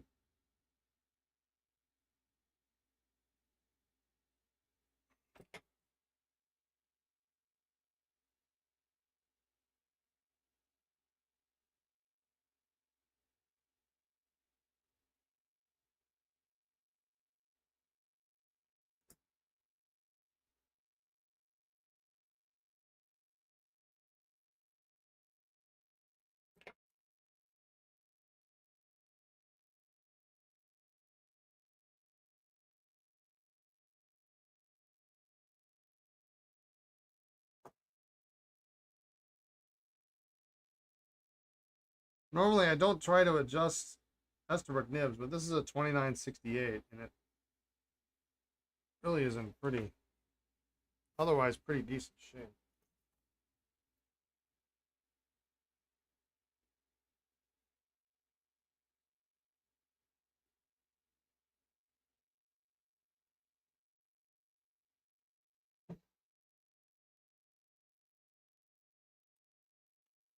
And Beryllium Ink makes 3D printed containers to hold its bottles. That's cool. I just wish their ink names weren't like 37 words long. You can also download for free the info to install in your system to be able to print yourself. That's cool.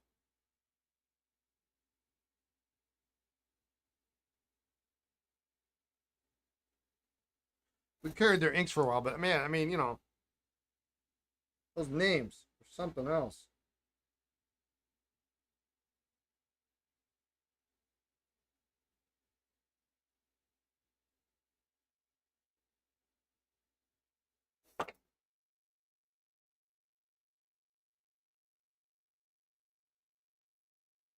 That's not bad. That'll probably work.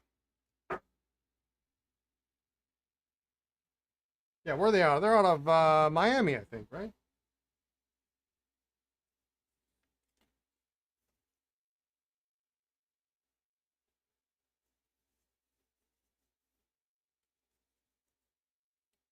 They were hard to sell. They were really hard to sell.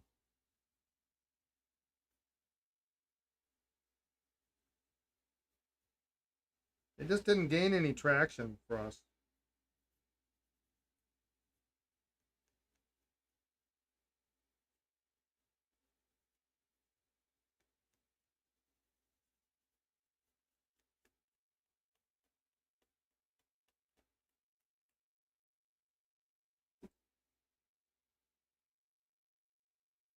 Which is too bad because I really like to be able to say you've got a US made product and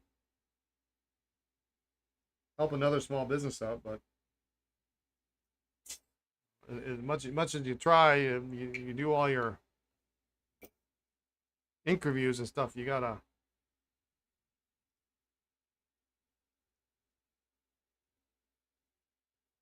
can't make people buy it. All right.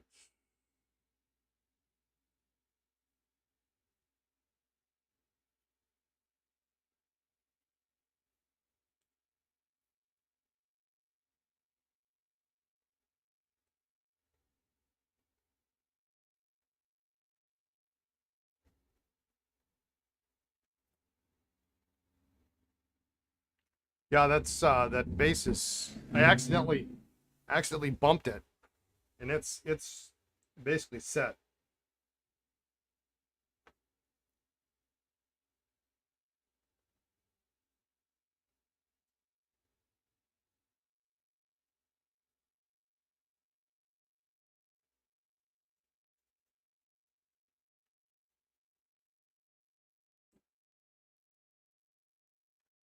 Probably just leave it till tomorrow, and we can come back and probably all it needs is a good little razor blade, and good to go.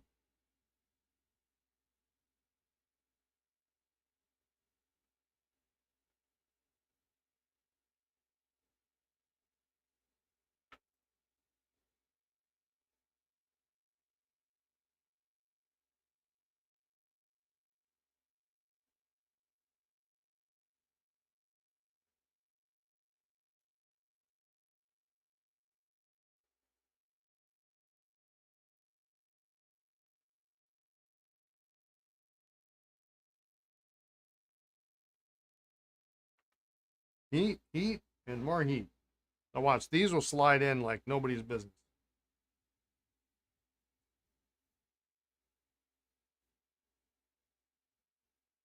As my dad used to say, nobody's business.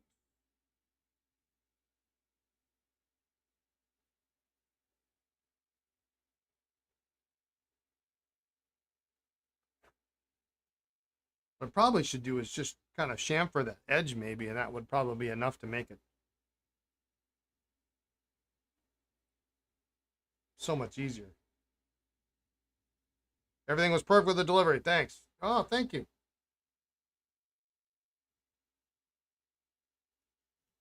Good to know.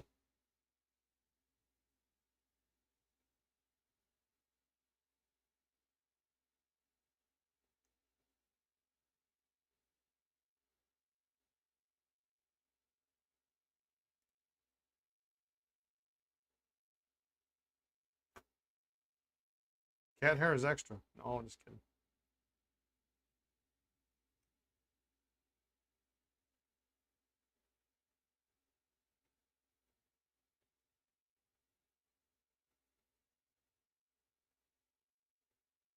This has got an earlier section too, so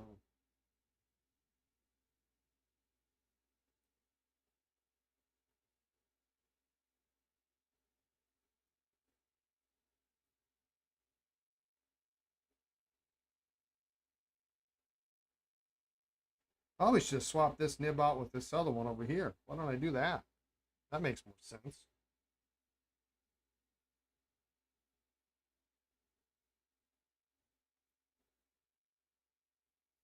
It's actually, ironically, it's the exact same nib. It's just a different feed.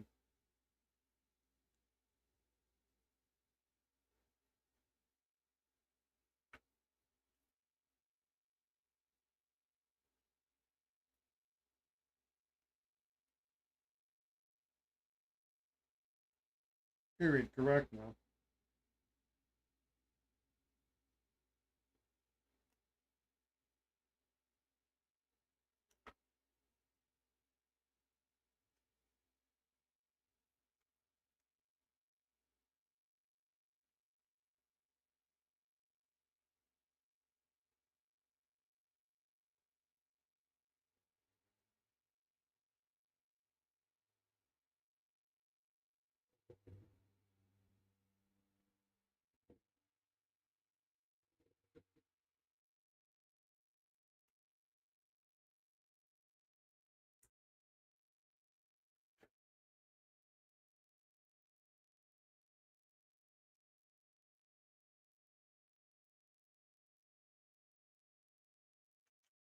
Yeah, those go together. The dollar pens don't.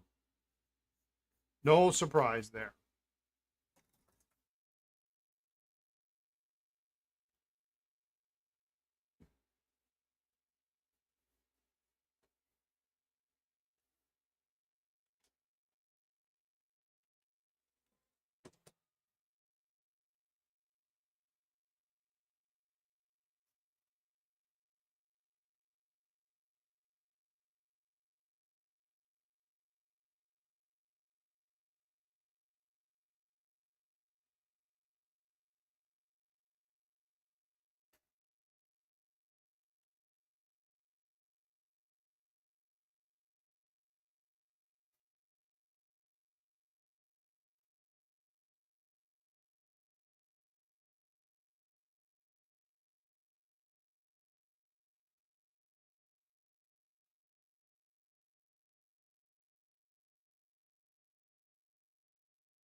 Ah.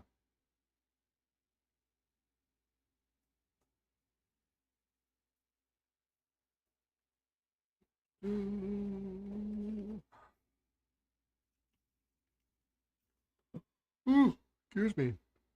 Long day.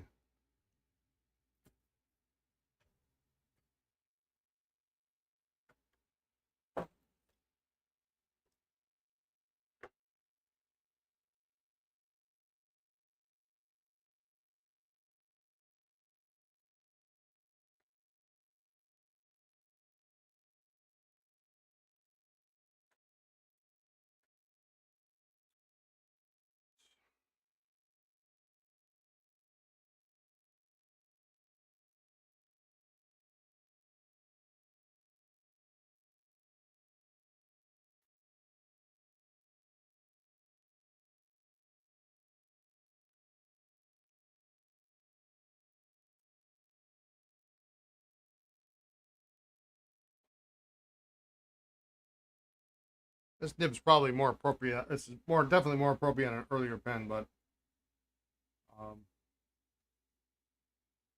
this is like as an SJ. What this is, huh?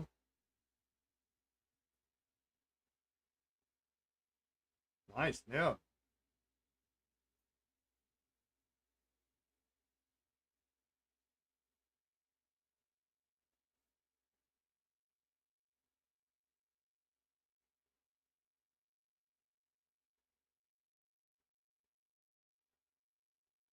Well, this is an unusual pen.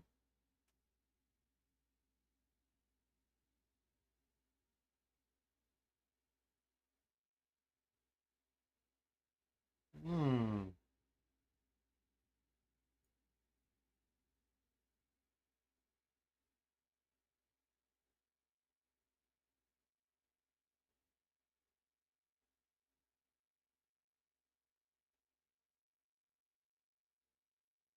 Yeah, this is super cool.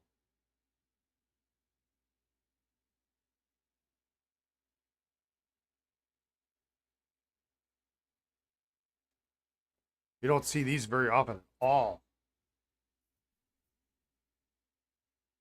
Yeah, it does look nicer than most 1555s. It's a little bit broader.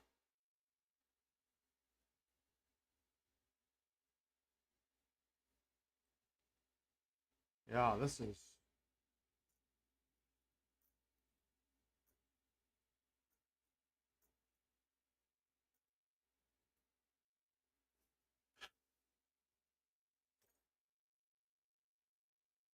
highly unusual.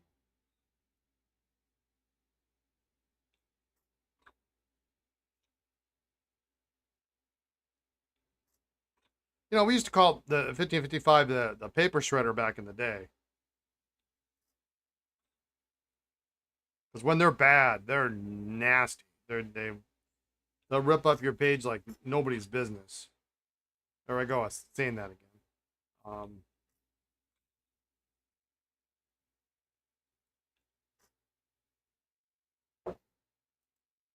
but they're not a terrible nib when they're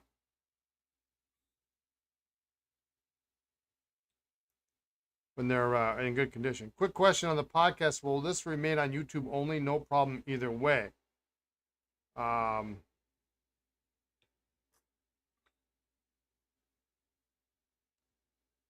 will this remain on YouTube only? Um, so I mean, are you talking about this stream here, or are you talking about the podcast? Podcast. If you're talking about this stream, the repair stream, since I have not, oops, oh, Friday podcast episode 2.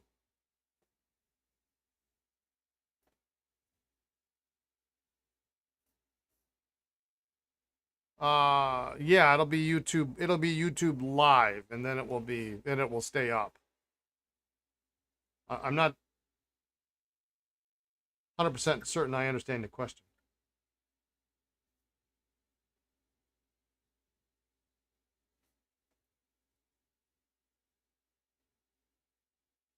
Yeah, I mean, it won't be on Twitch. We're not going to do it on Twitch.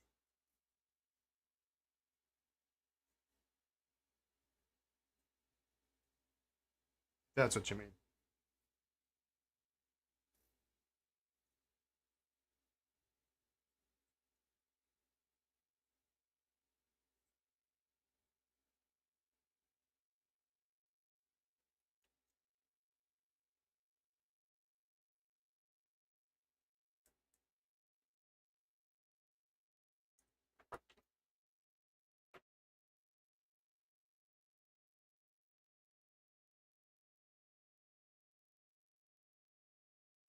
Yeah, yeah, won't be on Twitch. Yeah, right now I'm doing both. I guess there may be some different backend stuff. So, um, yeah, so I do Twitch. I do at my bench,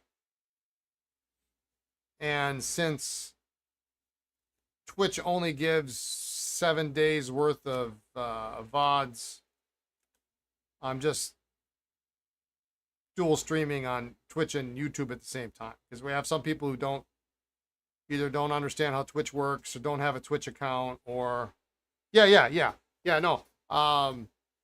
And I thought maybe they might be interesting on YouTube, and at least we'll just keep them there. Even if I completed the affiliate process, which I was eligible for 6 months ago, um, they only keep 14 days worth of videos. And maybe people are interested, maybe they're not. I don't know. We'll see how it is. I mean, we got um, quite a large number of watch hours yesterday from yesterday's stream. So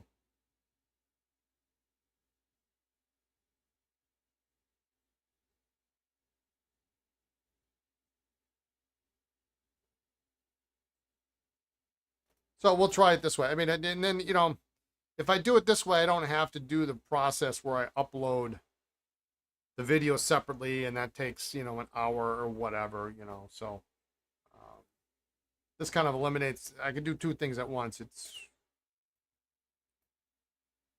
kind of works out. So this 1555 is supposed to be a fine. It writes like a medium. This 9668 is supposed to be a medium. It writes like a fine. That's a nice writing pen.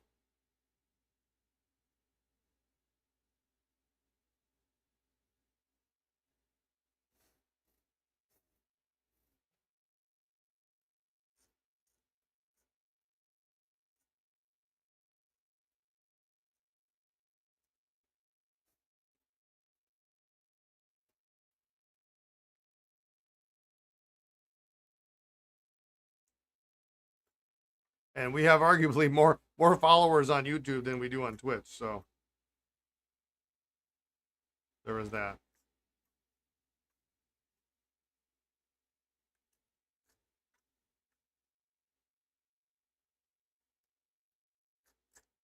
Although I'm sure not everybody wants to see me repair pens all day.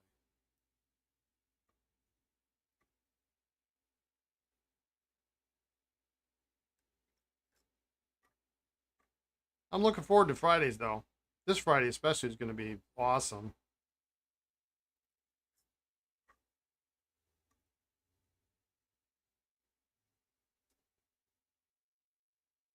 Whoever doesn't want to watch me repair pens all day is missing out.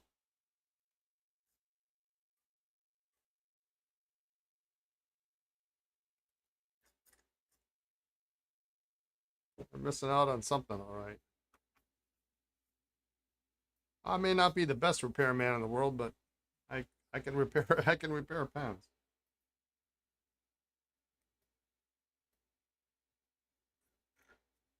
And for me, 3 hours a day is like the right number. It's perfect. It's enough time to get something done. You don't burn out.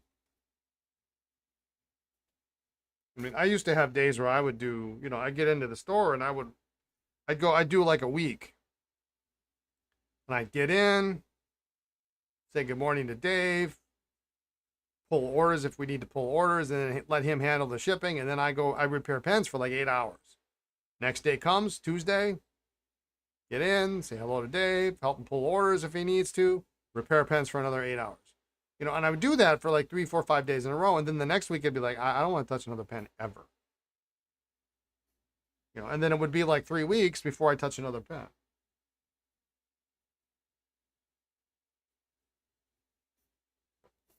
3 hours? Yeah, you can do that.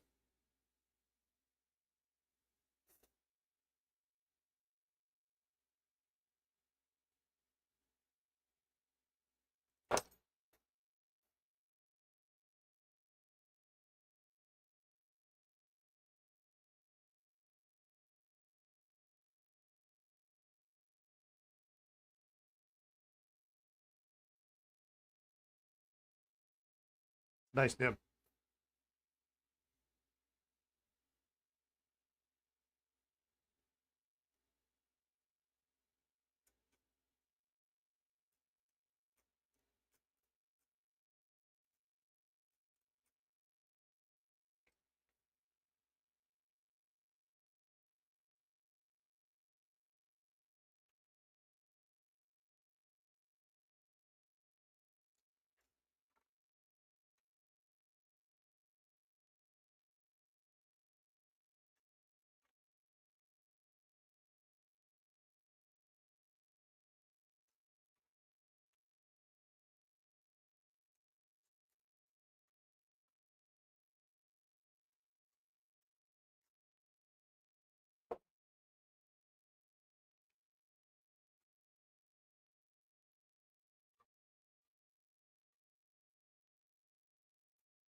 I stand by this 2 cup method here.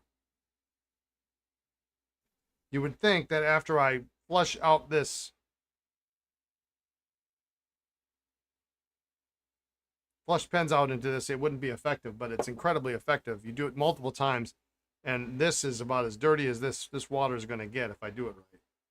Then tomorrow, this ends up being, I rinse this, I flush this out, fill it up with fresh water. This ends up being the first cup. If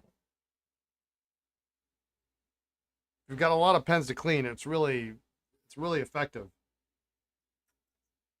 You don't end up having to keep going through cups and cups and cups and cups of water.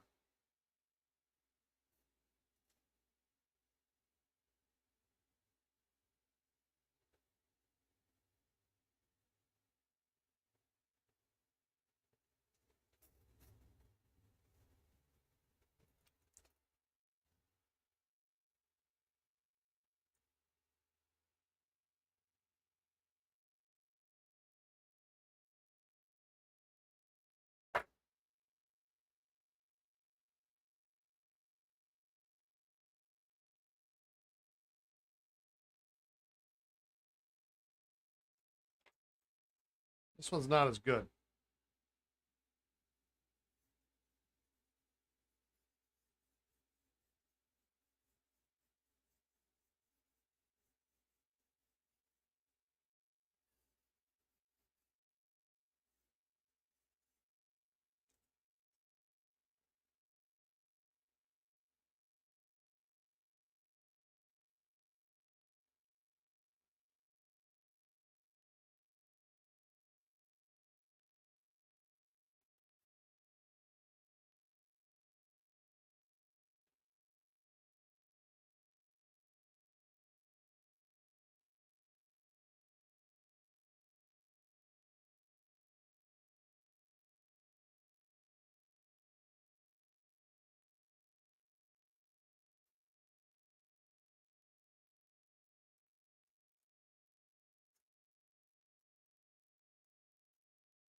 It works though.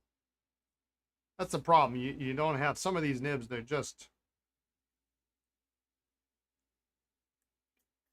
with Esterbrook. You've got a system in place to be able to tell you how wide the nib should be, but oftentimes because we have that in place, we pigeonhole ourselves into thinking that's exactly how that nib is going to write, which is why when I list these pens on the website, I have to say, well, it's a 1555 Greg, but it writes more like a medium, you know.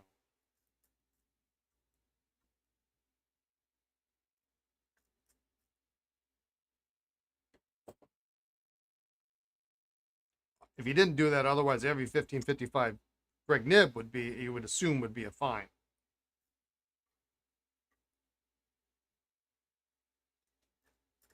Every other brand, didn't mark their nibs, so it is whatever it ends up being. And so you don't have that preconceived notion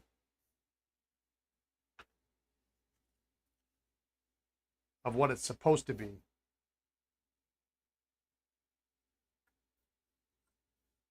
All right, let's see how this guy writes after we straighten it out.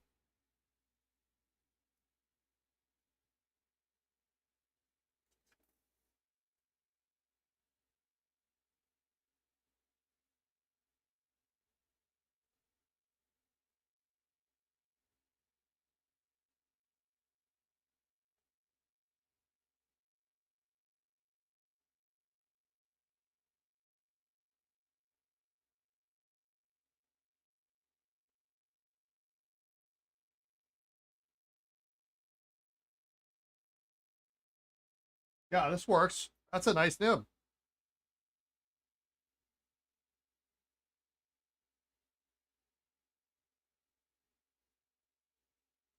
Got an earlier semi-rounded feed,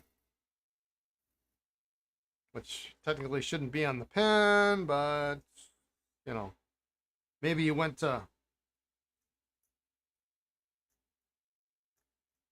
back to the dealer and 2968s weren't a popular seller for him, so he had some of the 1947 models in stock, or maybe Esterbrook still had some in stock. I mean, who knows?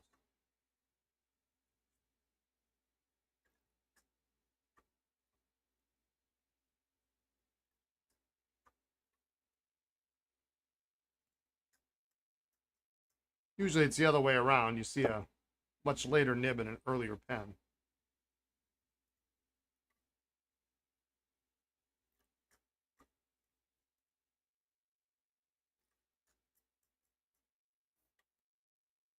Packed up a Esterbrook V clip this morning with it was actually a very early 9000 series nib. And the buyer wanted to know if it was original to the pen, but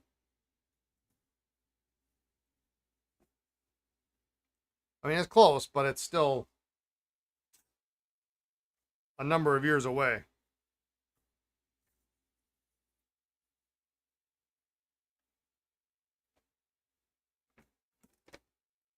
All right, we'll spin these out. We got a little bit of time. I've got an idea of some the next batch of pens I want to work on.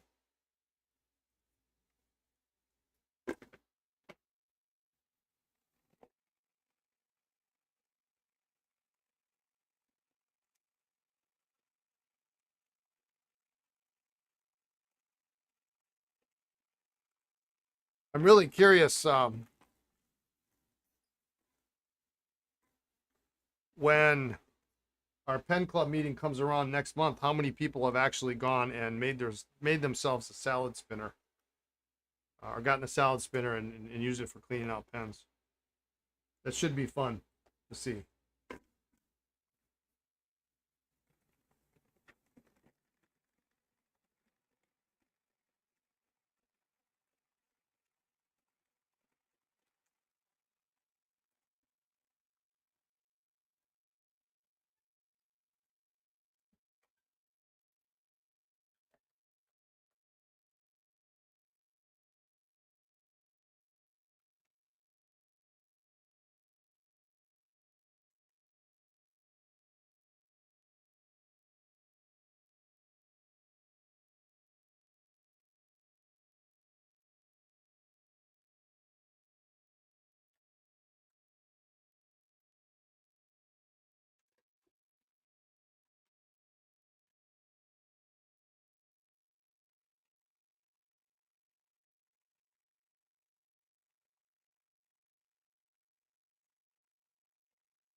We've thought about making and selling them, but it'd be more trouble than it's worth. Can you imagine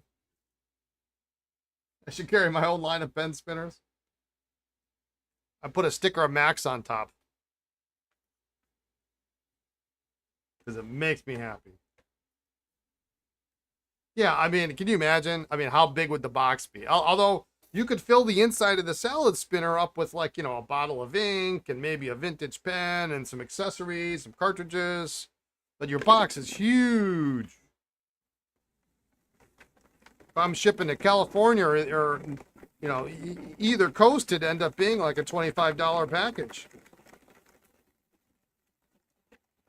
A great salad spinner shortage of 2025. Kids will learn about it in history class.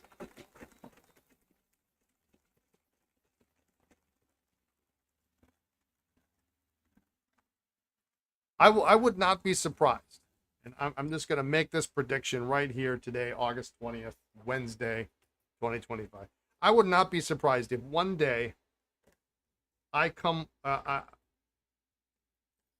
Lisa goes out, comes back, she's out shopping, and a new salad spinner with the push button top in a bigger size shows up on my bench.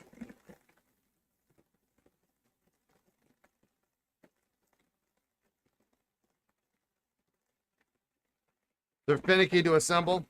You can tell her which one to buy. But Christmas is coming up. Can you believe August is almost over with?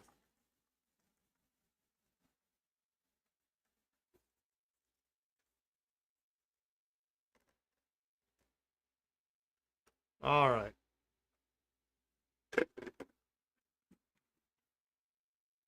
I just can't believe that. I mean, I look at the clock today, it's like it's the 20th already.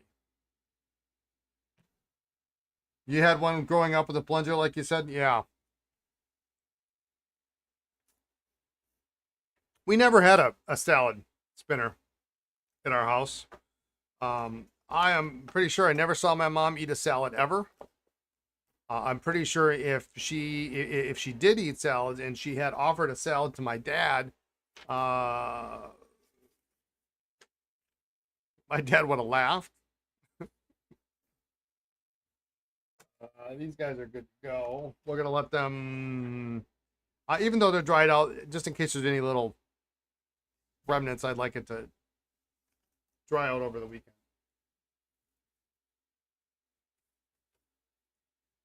So, I mean, we never had one as a kid. I had no idea you could get them with the little top thing on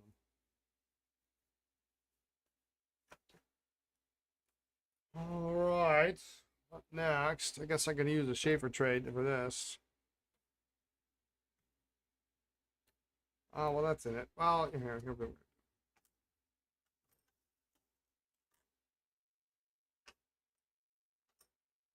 Can't believe I've got to fix that clip. Oh. I mean, there's nothing more satisfying than screwing that clip screw down when you got it, but you got to get it off.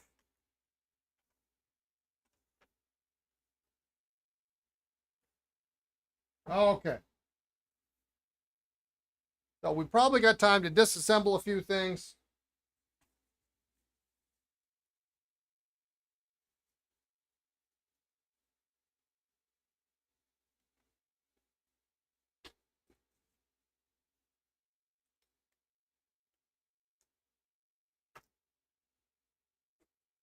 So today I want to do deluxe.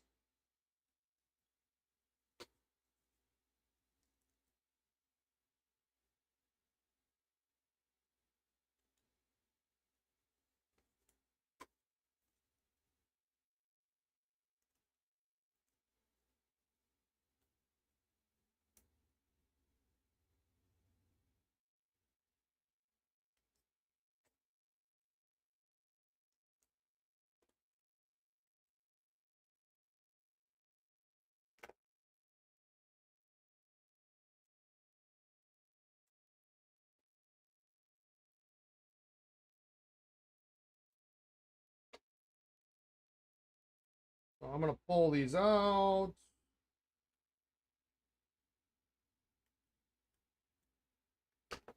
And then for fans of Esterbrook history, we can talk about that because that's always fun, at least to me.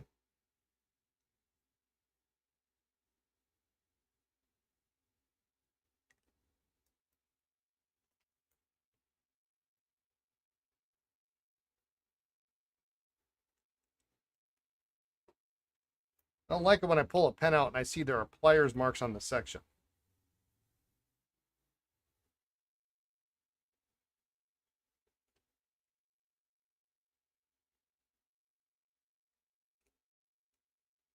Doesn't always mean it's going to be hard to get open.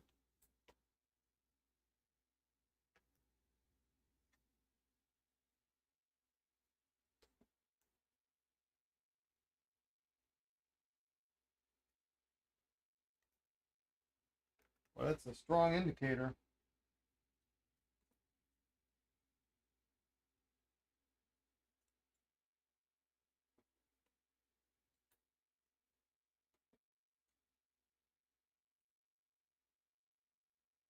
Oh my heavens.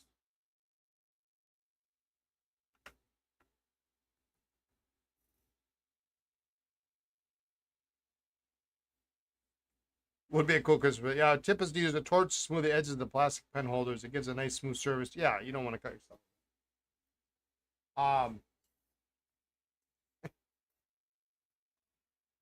I just gotta start here because I don't want to keep you in suspense. Um,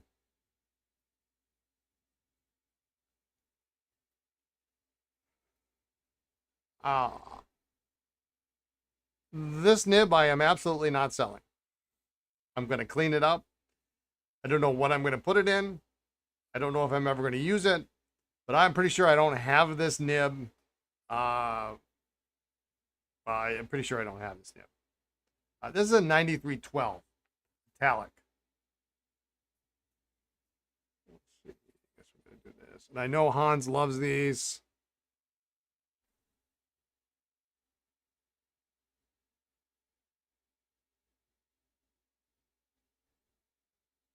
And they're actually marked italic. You almost never see them in a 9000 series nib. Look at this tipping.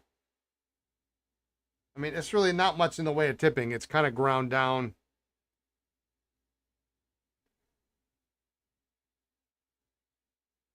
It's tipped, but it's ground, super flat, right?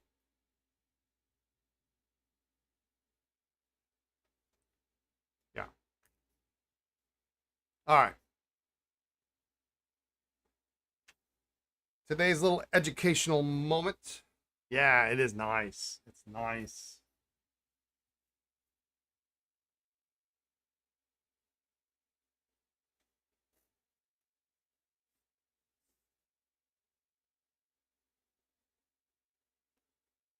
That.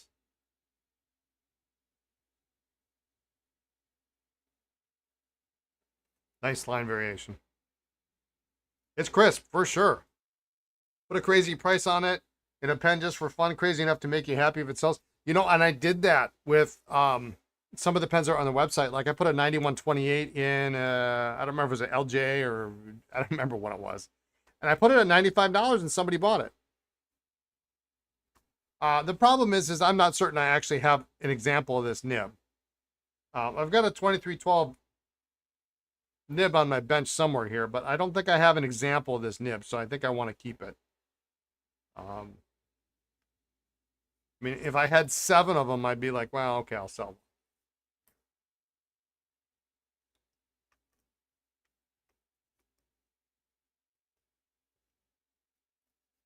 All right.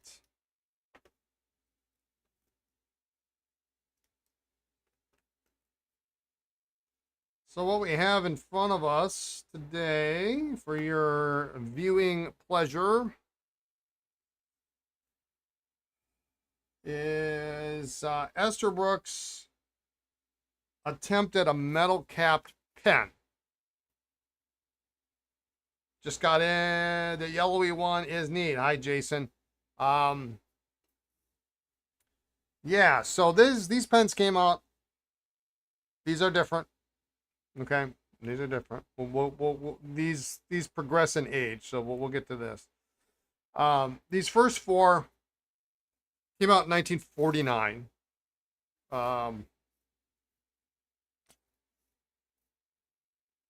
Esterbrook always slow to market with trying to be competitive. Um,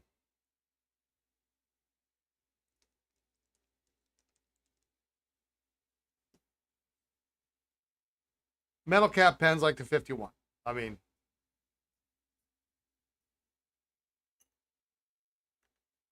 so we've got the SM Deluxe. It comes in one size. Now, if you want to collect this pen, unlike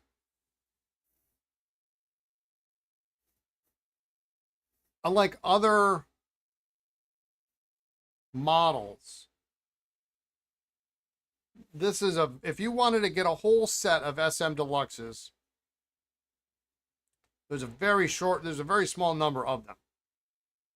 So they came in uh, 5 colors. 5 colors. This is why I put together a website so I could remember how many colors of everything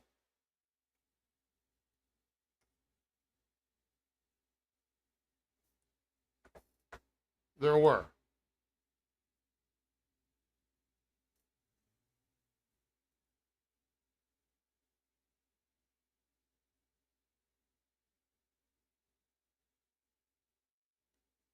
Yeah, there were 2. Yeah, okay.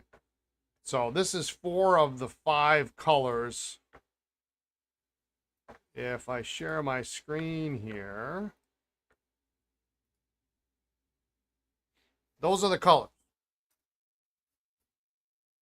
So there's kind of 2 variations on this. Um, the difference is the one on top is got dark jewels and is more olive green in nature. And this actually is considered to be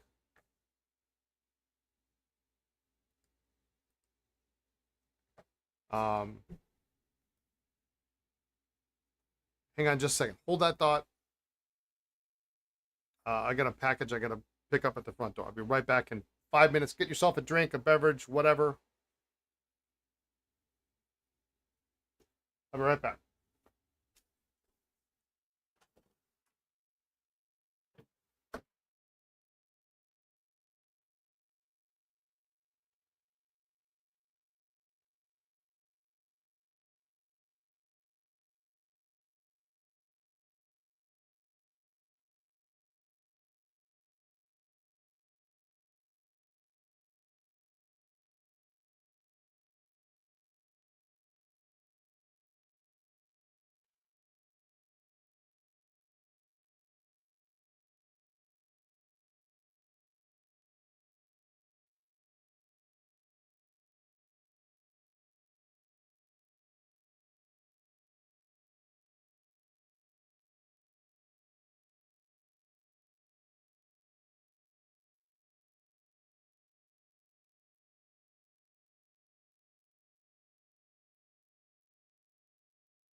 I'll steal something from Brian's workbench.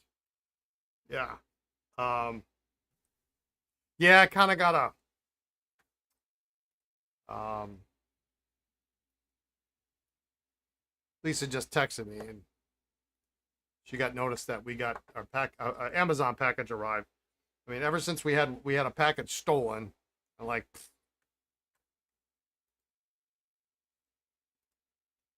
you know, if we get a notice, I got to go out and check it right away. I really think it was a neighbor, but I think it was probably an innocent error, but I don't know.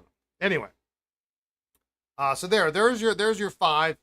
This one was actually not called black. It was actually called. Yeah, I know. I gotta get a Ring doorbell. I know. It's. I've got this long list of stuff I gotta do, and I never get anywhere near the end of the list. I know. Put it up at the top of the list.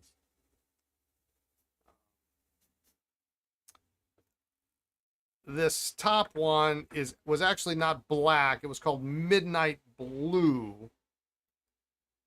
I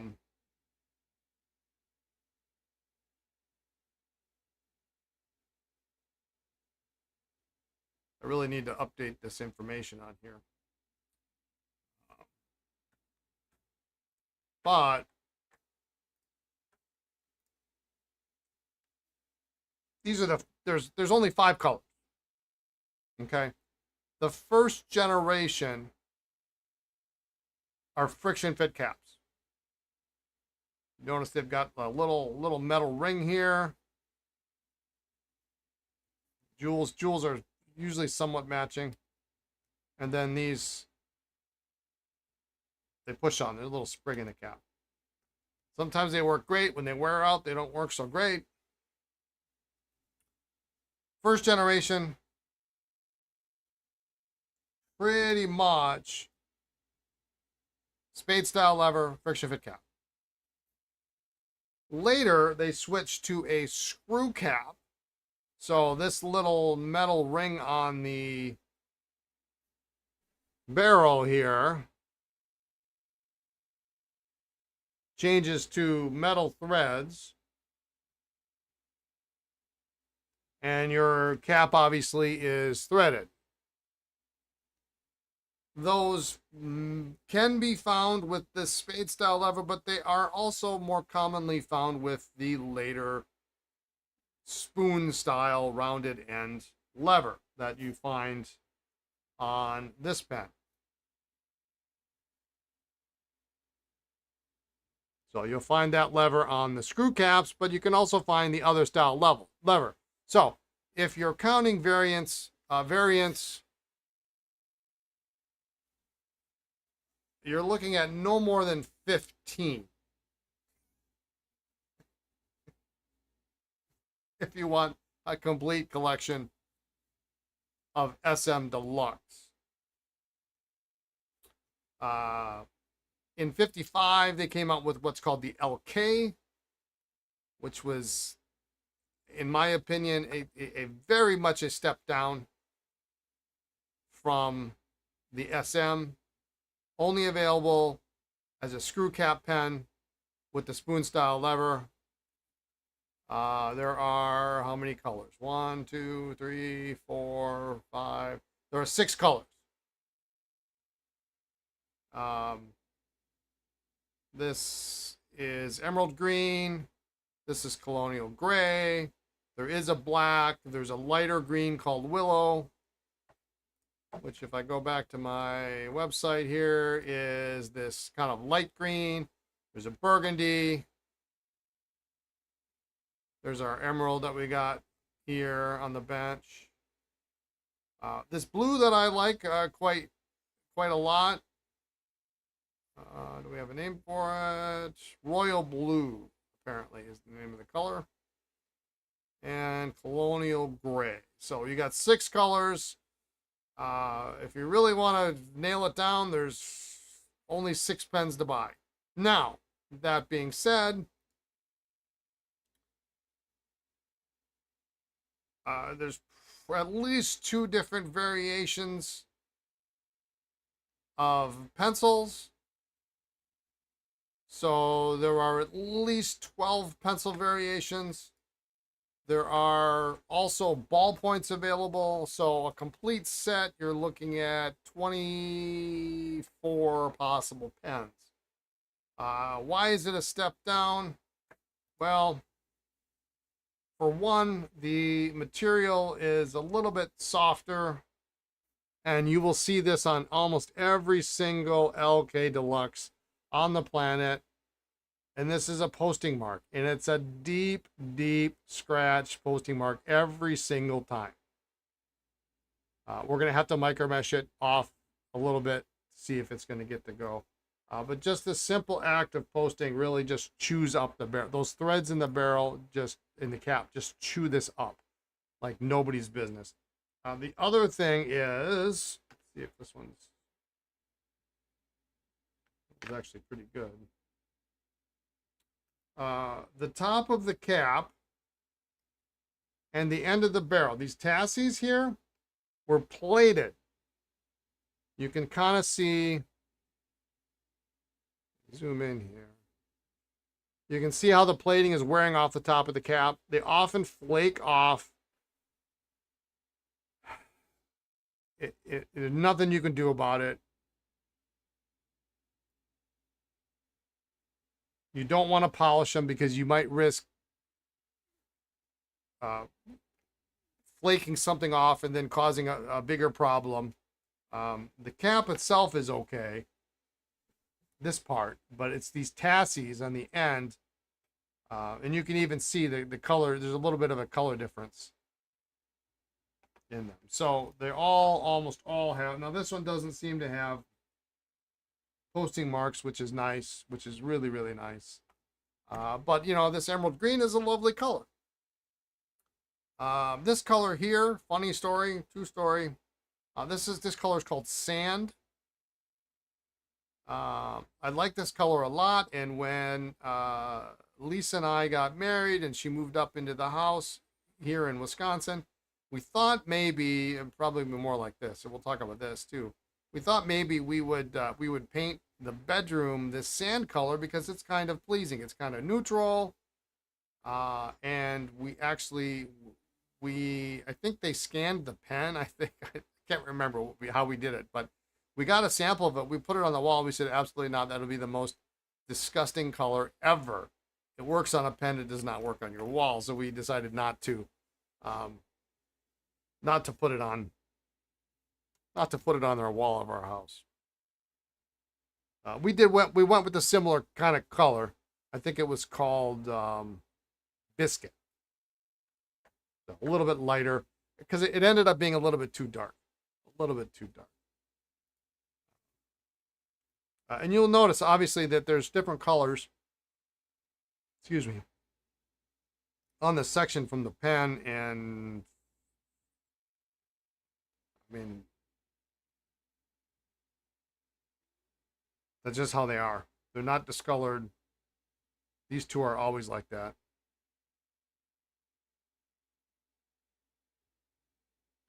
So, the one thing you have to worry about on all of these, because the sections are plastic, they're not ebonite like previous models, but particularly on SMs, use heat. If you don't use heat, if the barrels have shrunk any little bit, you run the risk of actually breaking the section off inside the barrel, and then you're screwed. Because it's plastic on plastic, it sticks.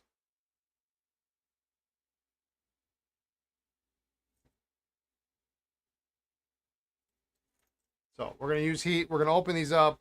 We got about 20 minutes left. Did it again. I knocked off my...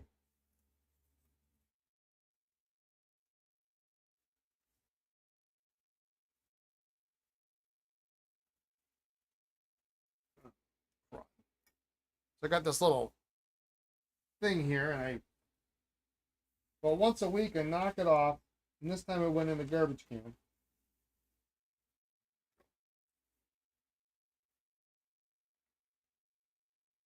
That's what holds my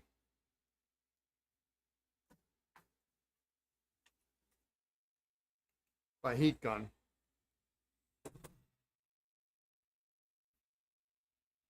Well, you know, Hans, even if I ordered a Ring doorbell, I'd still have to go run down there and get it. It's not going to prevent the porch fire.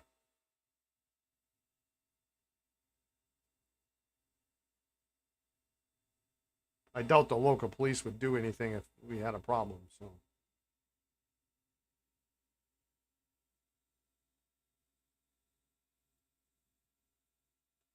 these only came in one size. The SM Deluxe is really like an LJ in size.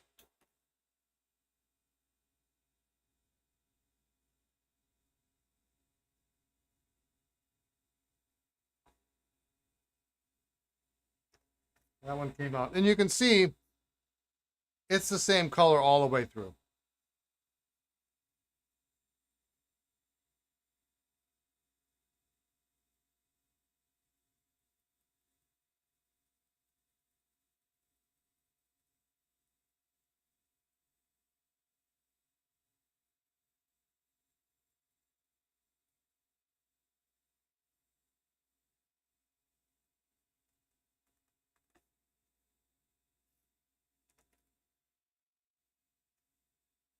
And these I try to pull straight out. If you try to rock, sometimes you...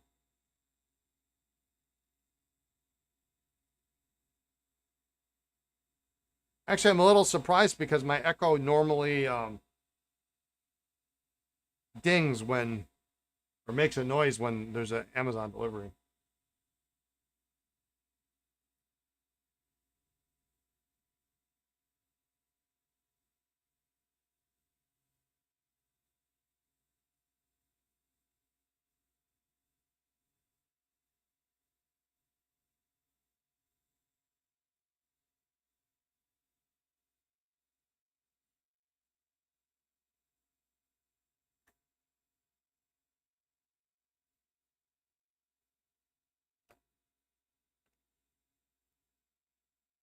Okay.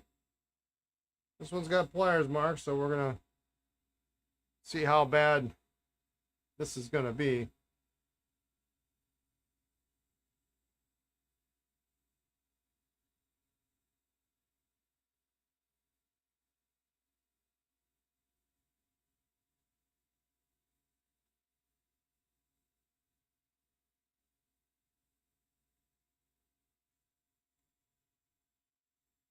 I think it's going to be as bad as I think it's going to be.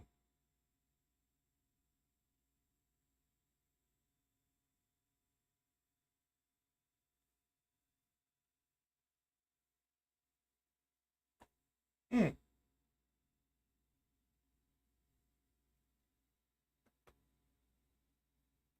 if somebody would just use heat, we wouldn't have scratches on that section.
Might be soaking this one.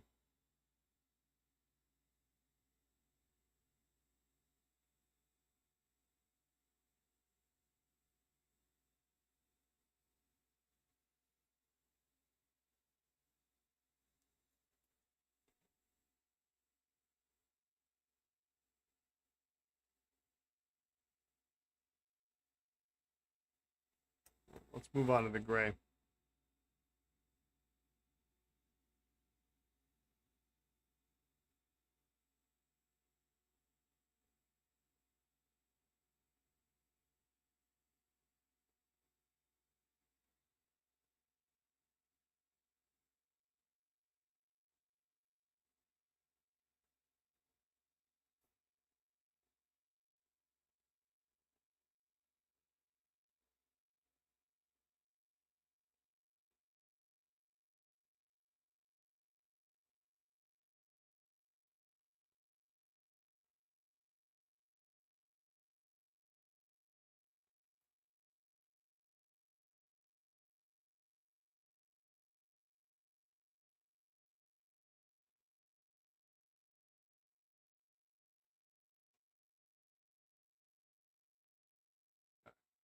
Those we're going to soak because I just don't want them to break. Um,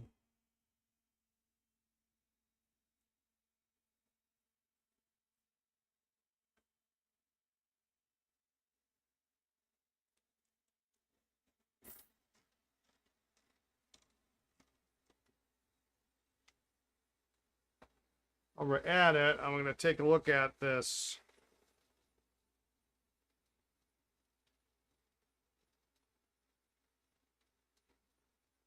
Schaefer that's been sitting in the water forever.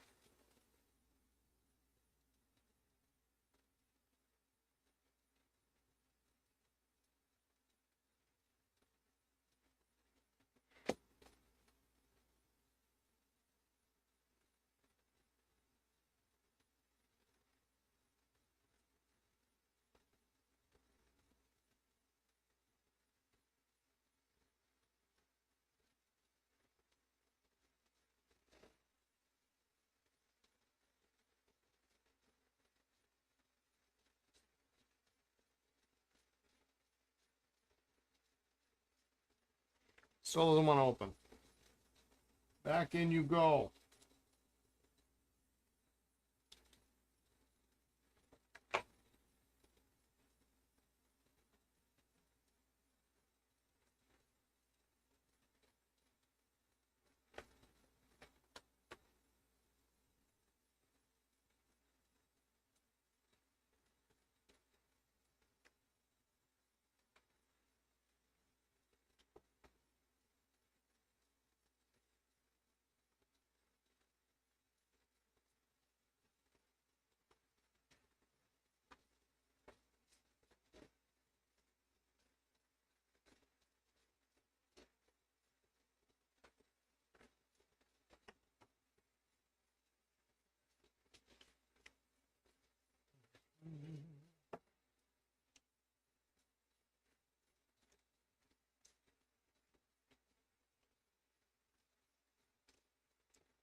All right.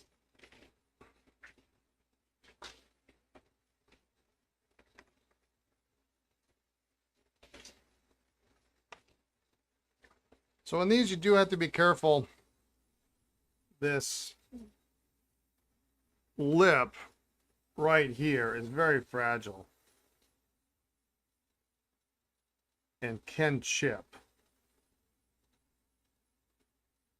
So you want to be careful when you're putting in J bars or taking J bars out or doing anything at all, really. It's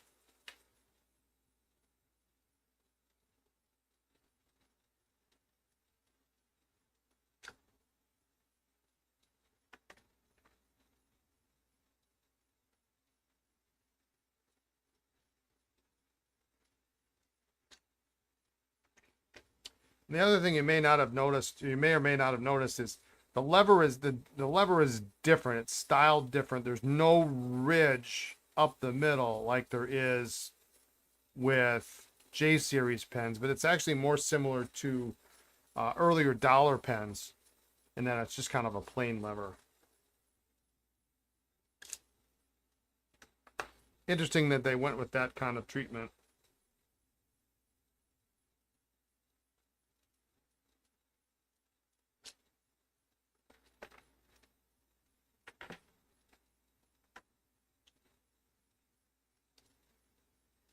Our epoxy is hardening up nicely. I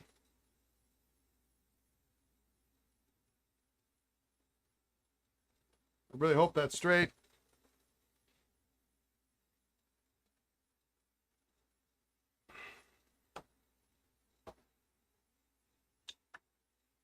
Oops.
Oh, that's the spot.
So these do also suffer from the dreaded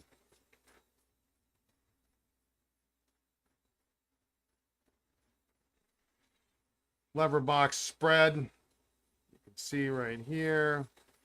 It's where the ring is. This J bar was a little, had some surface rust on it, so a sack busted, and caused a few problems here.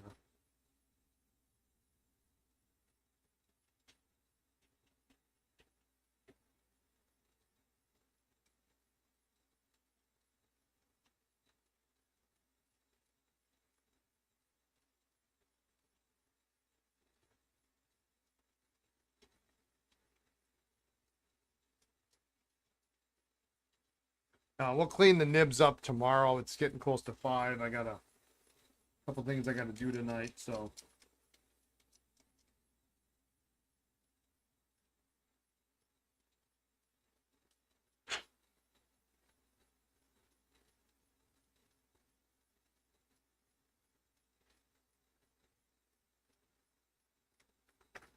Just clean these up a little bit, and then we'll call it a day.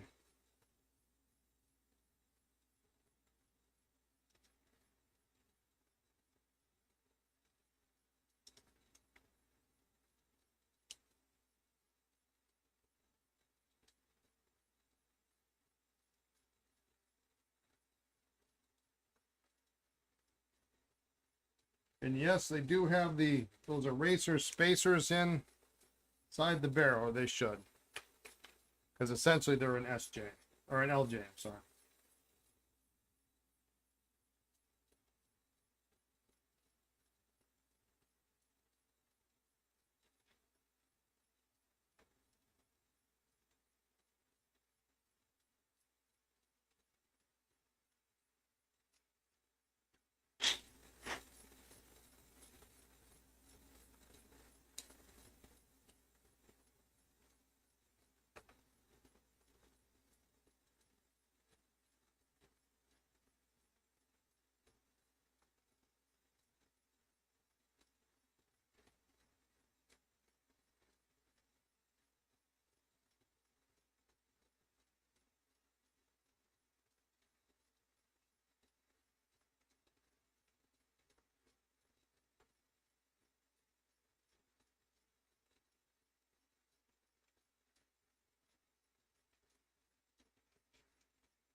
All right.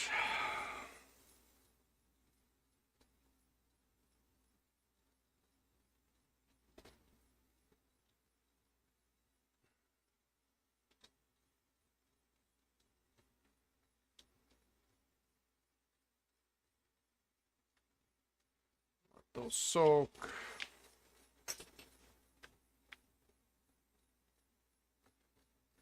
I don't really need to write the nibs down because the colors are all, they're all,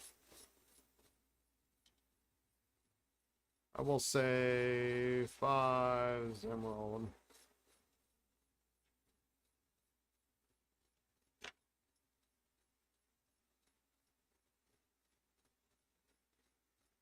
Not that it really matters which cap is which, but there it is.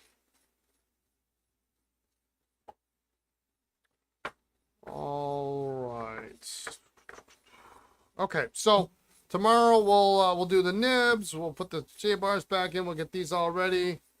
We should be able to take this snorkel and reassemble it. We'll test the depth of the snorkel tube, which looks like it's probably okay, but you never know. We'll see if we can get any movement on this jewel. It looks like maybe there was some shellac in there, and I'm fingers crossed hoping that's what that was. I